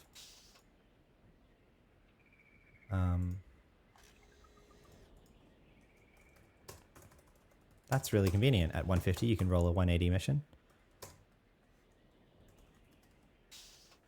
We'll roll 2 of those Cure 180 MTI geysers for the pistol buff. We don't need to pick this up. Although that's annoying that it's 179. It was 1 level off being the ideal one. But oh well.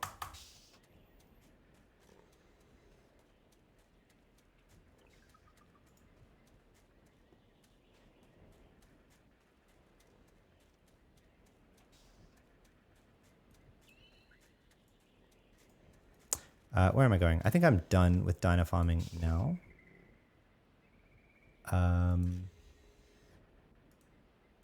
My bags are pretty full though, so let's Scotty Boy back to ICC.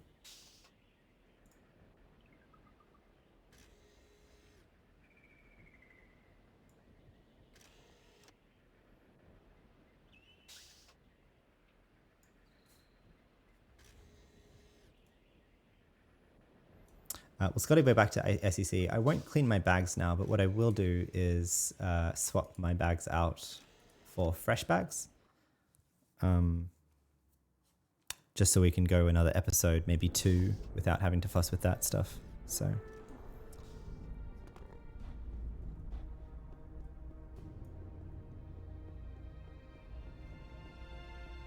How's our GMI looking, out of curiosity?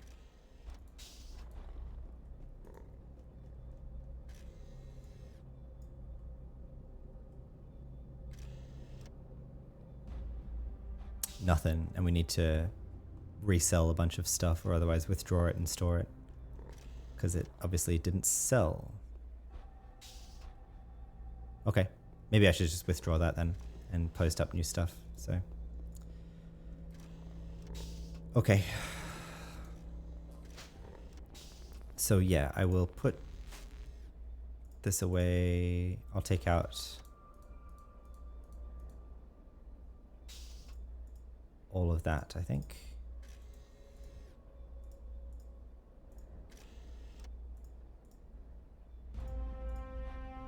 And I may as well go get myself,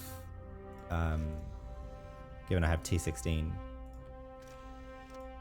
T17 and T18, so I can run with 9 fresh bags again as well. Right? T10, T11, T12, T13, T14, T15, and T16. Good. Yeah, we'll just go get 2 more bags.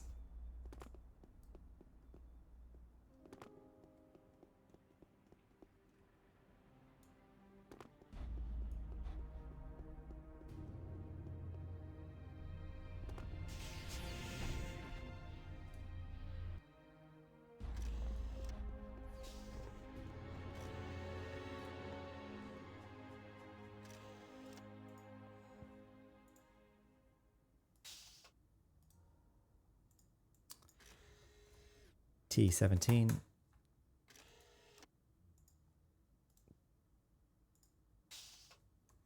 And T18. Good. All right, well, this will give us a bit more of a runway then until we have to do another big bag reorganization stuff. And I'll probably try and be prescient that time and just plan a whole episode for it so that people can just skip over that, which they probably should do. But if you want to be, masochistic with me and sit through all of that and see how I'm organizing my bags, you can. That's not this episode, of course, but yeah, I think this pattern works well of kind of cycling bags out and then doing them all together, getting it all done together. So cool.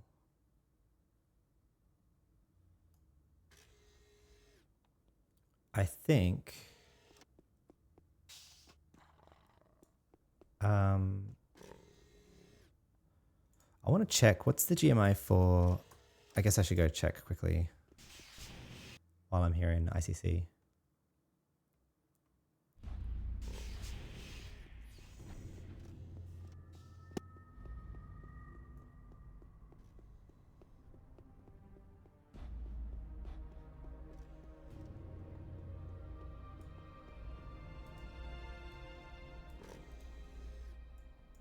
I wanted to check one of the things I want to buy for myself at some point, because I definitely can't get it myself already, is Spirit Infused Yatos NCU. So let's see, is that available? And if so, for what? Yeah, 700 mil a pop for the 300s. That's pretty far out of our range, but it's not super far out of our range, but it's pretty far.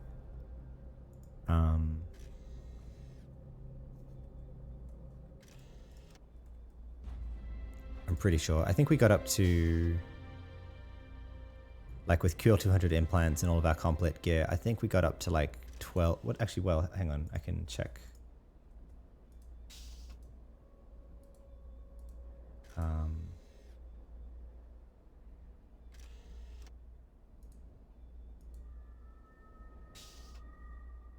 Wait a second, did my yarn go back in the bank? It did, it went into one of the bags, didn't it? I accidentally put the wrong item into the bag rather than... Alright, did I put it in bag 9? I did, yep. Can swap that over then.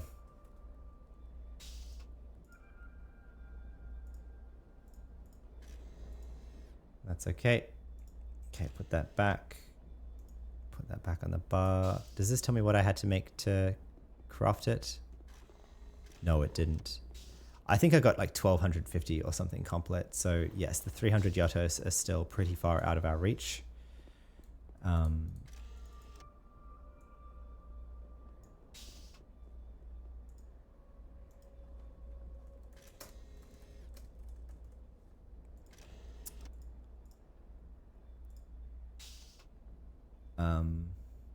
The 200s are going to be like too easy for us though. But the NCU boost from that is nearly close to the 300s anyway. Ideal would, I think, like be like 250 or so, but alas.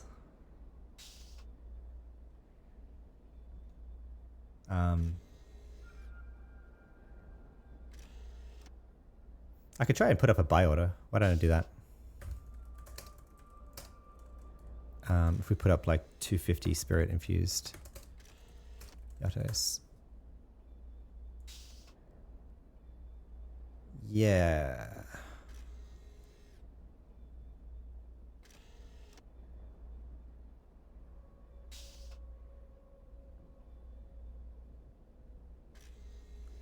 Especially if I spend the money on reperking, which I probably should.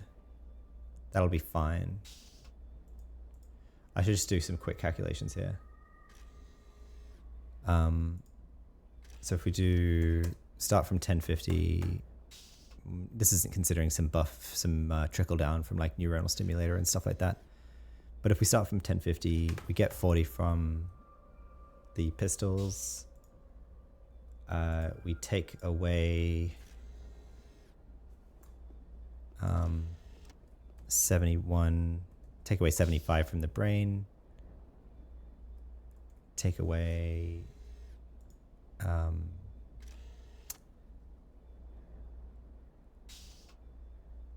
35 from the right hand, add 210 from all QL200 compute complete implants. And I know I could probably like get I could probably do like QL210 to 20 implants. I'll have to check that out. But for now, I'll just say 210 because that's what I have. Plus like 10-ish from gear, maybe. Plus 20-ish from the focus funneling devices. What does that get us to? 1220. Yeah, that's about right. I think that's basically what I remember getting to. Plus tutoring. Plus from NCU extensions. And how far can we get on that? 4. Plus 40 from that. So yeah, we could get maybe 260 Yatos.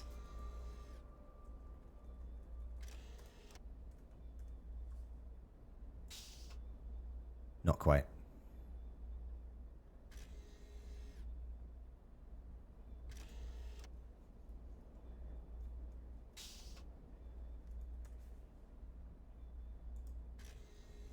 I think 250 is our limit then. Yeah, okay. Okay, so I think if I buy like if I put up a buy order for like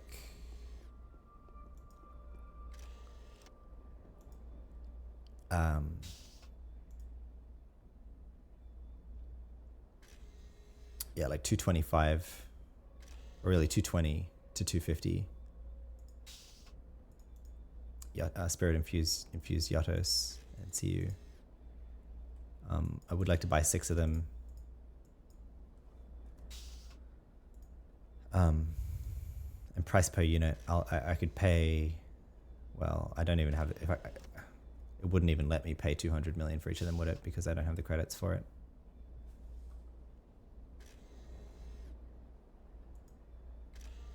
Right. Yeah. So maybe I just buy 4 of them, perhaps. Yeah.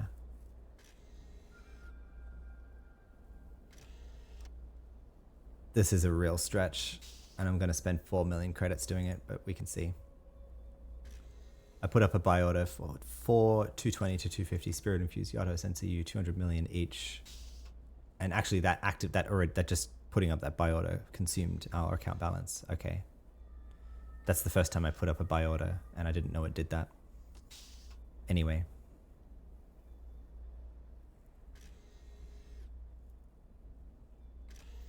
Oh, I see now why people talked about using buy orders to store credits. I get it. People, I think there's like a unobtainable item that you can put on the GMI that you put in like a 99999 buy order and store credits that way. That makes sense. Okay, well, that's something I'd like to get. It would help us with NCU a bit more, but alas, probably not going to happen.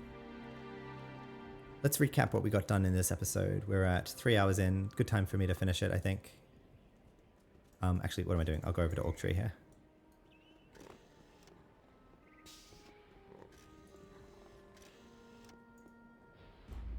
Bob the Bucks.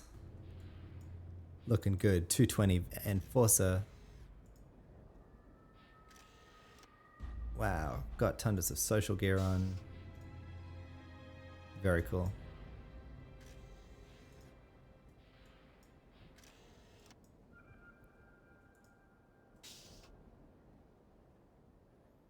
Wow, I'm still like learning all of the subway, the high level subway loot. And this is really cool. Obviously, this is from the subway. Fetid vagabond cloak. Adult Def 200.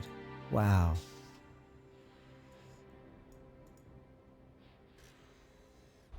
Sick.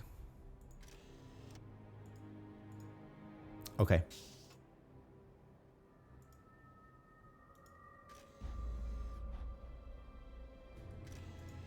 Okay, so let's recap. So we finished the Shell Scientist quests. Rating as a quest line, indeed, very poor. And that was like trying to enjoy it and trying to roleplay it and trying to read through it. But clearly, yes, it's quite disconnected. What the hell is this bunny rabbit doing? It's like spazzing out. What do you... Someone gave this... bunny rabbit like freaking... Oh, nope, it worked it out. Okay. You okay, little bro?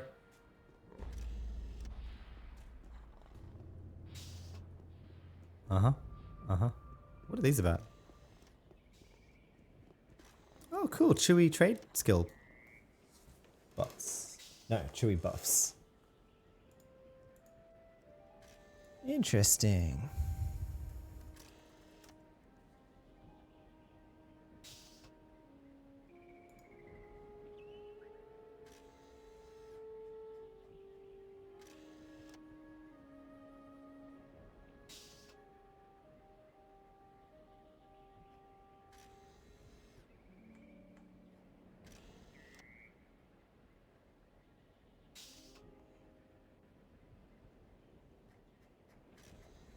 Cool. All right, well. Sorry, just distracted there. I didn't realize that those were actually buff bots. Yes, we completed the Shell Scientist quest line. We got from that a QL150 Ring of Computing, which is handy for twinking. We now have 2 rings of computing, so we can buff up our intelligence and psychic a fair bit more. We also progressed the Yatos quest chain a little bit further, and unexpectedly, they gave us a QL150 Ring of Divine Teardrops. I think we already have that though, but good to add to the collection. We can also use it now, being title level 5, so that's great. And then we came back to Rubica and did our dailies, got our AXP a little bit higher, and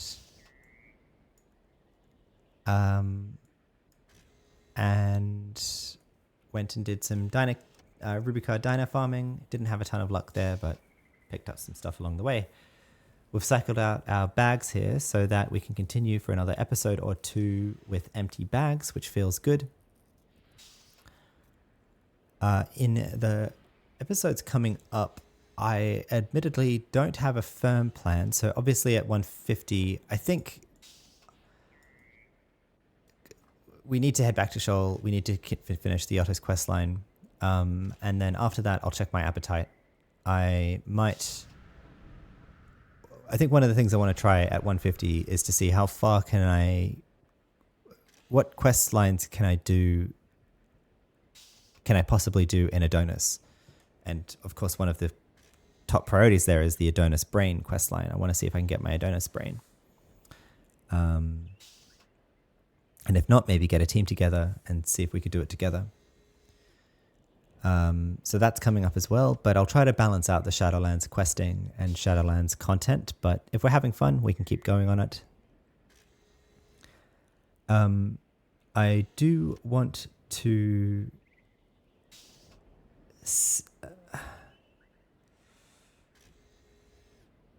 So in terms of Rubica content, the two things that I want to see, I want to have a go at. I want to head back to the 1 and see exactly how hard would it be to solo.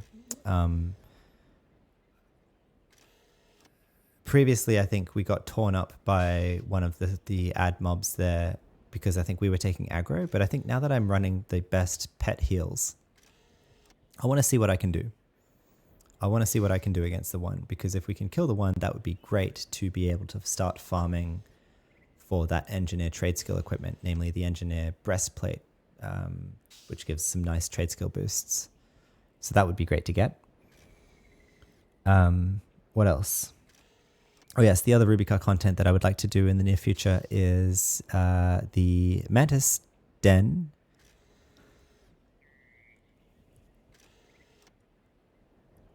Namely, to farm the mantis eggs from the mantis den so that we can make for ourselves and for others, and to sell viral triumvirate eggs. To that end, I also want to keep farming medusas to get soul fragments. We need several more soul fragments to use. I think we only have 1 at the moment, and I might have cut it erroneously. I'm not sure if they need to be cut or not. So yeah, we need more soul fragments. We need those mantis eggs, and I need those viral triumvirate eggs for myself so that again I can buff psychic intelligence and psychic a little bit further.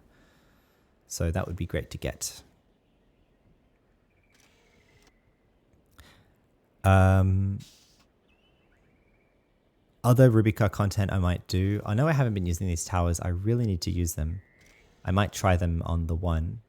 I should probably be trying these on diners too, just like get rid of them. But I want to actually look to craft a QL150 service tower, because I think if we can craft that, which we can at our level, and use it at our level, it'll actually give us a passive heal, which will be really great actually for us and our pets, I believe. Maybe just for us. But that'll be very handy to have, such as for targets that we're at the very edge of being able to do on our own, such as the 1, or such as the Jack clones. The Jack clones are actually another Rubica target that I'd like to try to keep up on farming. Maybe just try and find 1 Jack clone an episode and see if he turns up. So I would like to get that ring at some point. Mostly for the multi-range boost at this point, rather than the stamina, but the stamina and the multi-ranged is a nice reason to have that Jack engineer ring. Other Rubica content I might be missing. So I mentioned the 1, I mentioned Medusas, I mentioned Mantis Den for the Mantis eggs, I mentioned the Jack clones. Oh yeah, we need to roll the QL180 pistols for multi-range buff and pistol buff.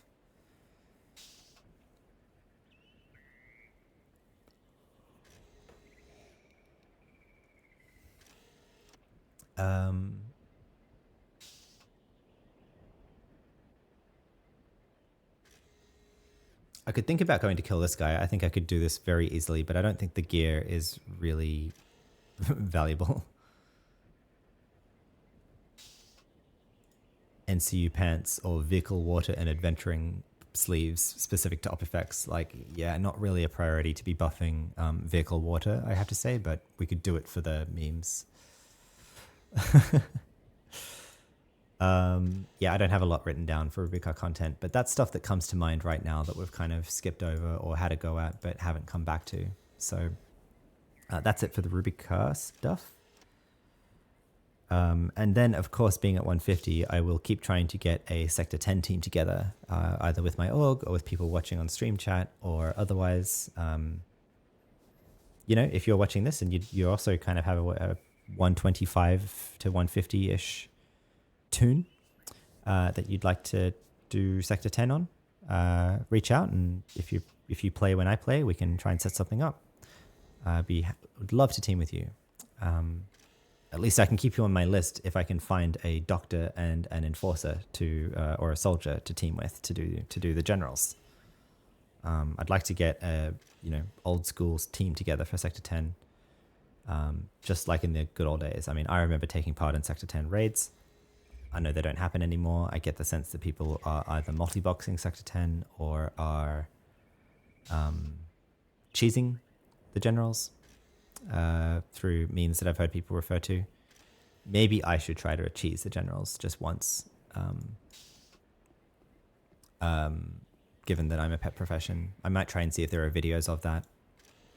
I'm going to have to just let go of my 0 alien deaths thing. It'll be okay if I die. If anything, at this point, it's looking kind of sus, like I'm someone that, doesn't get myself into danger. And I guess I haven't really in alien stuff. I mean, I've been in the depths of Sector 10 already, but I don't know. I'll just have to let go of that, I think.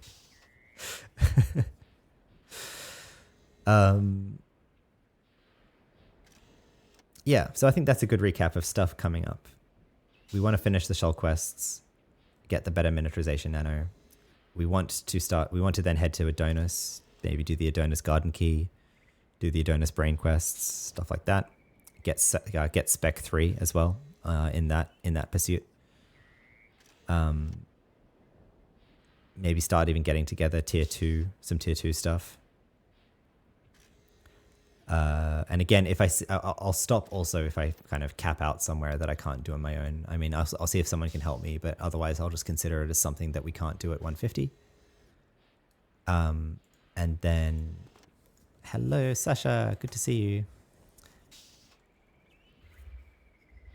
104 Bureaucrat, awesome. Let's check out Sasha's equipment. I know you might not have wanted me to do this, but you've got CDRs on, excellent. Key to the Garden of Okra. Oh, I see. You're twinking at the moment, looks like. Well, good luck with that. Very cool. Yeah, so I'll try to do Adonis as far as I can solo, and if I obviously can't do it, then I'll have a go a few times, maybe see if I can get through it. But if I can't, then I'll just consider it as content that we'll have to put off until after we've leveled past 150. And around that point, I'll be evaluating if I really do care to stay locked at 150 or just let go of Sector 10, and we can do Sector 10 on another character, such as an enforcer or such as a doctor.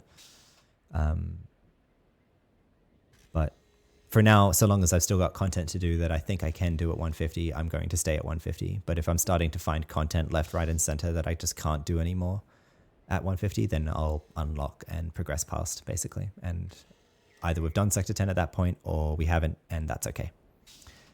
But for now, while I've got content to do, I'm staying at 150. Yeah, so that's just Shadowlands and Rubycart. Again, just quick recap. Jack clones, the one, Medusas, Mantis Den for Mantis Eggs, and some missions to roll. I think that's it. I think that's a good plan to do. And I'll keep giving thought to where I want to park Lesk. We'll have to let go of him at some point. Not to say we won't come back to him, but I think in the next week we'll be looking at starting on a new character, and I don't yet know what that character is. I really have no idea.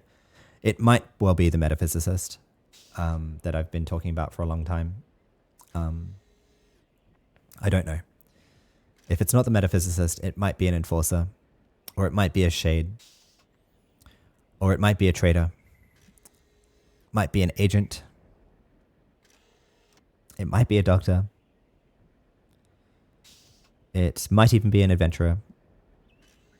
I really am just at a loss for what I want to play.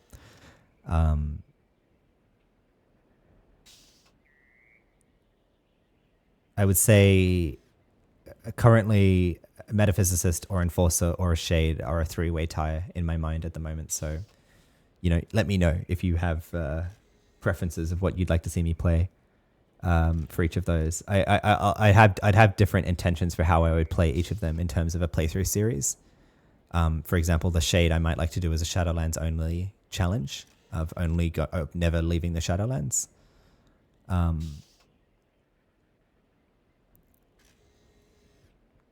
If that's possible, I don't actually know. Or it might be like, something like that. The Enforcer would be pretty kind of blitzy. I wouldn't be power leveling per se, but I'd be trying to just focus on getting him up pretty quickly to TL4, TL5. Pretty quickly by my standards, right? And the Metaphysicist, though, would be a playthrough series that is like heavy on content exploration. Like I say, if I play that Metaphysicist, that will be Saji, who will become my main. And I intend on Saji for his playthrough series to read every NPC conversation and to kind of go out of my way to read and talk with NPCs that people probably have never talked with. So Dark Crayola says an enforcer. yeah, I it would be very useful to have for sure, for a bunch of reasons, and it would be a lot of fun too.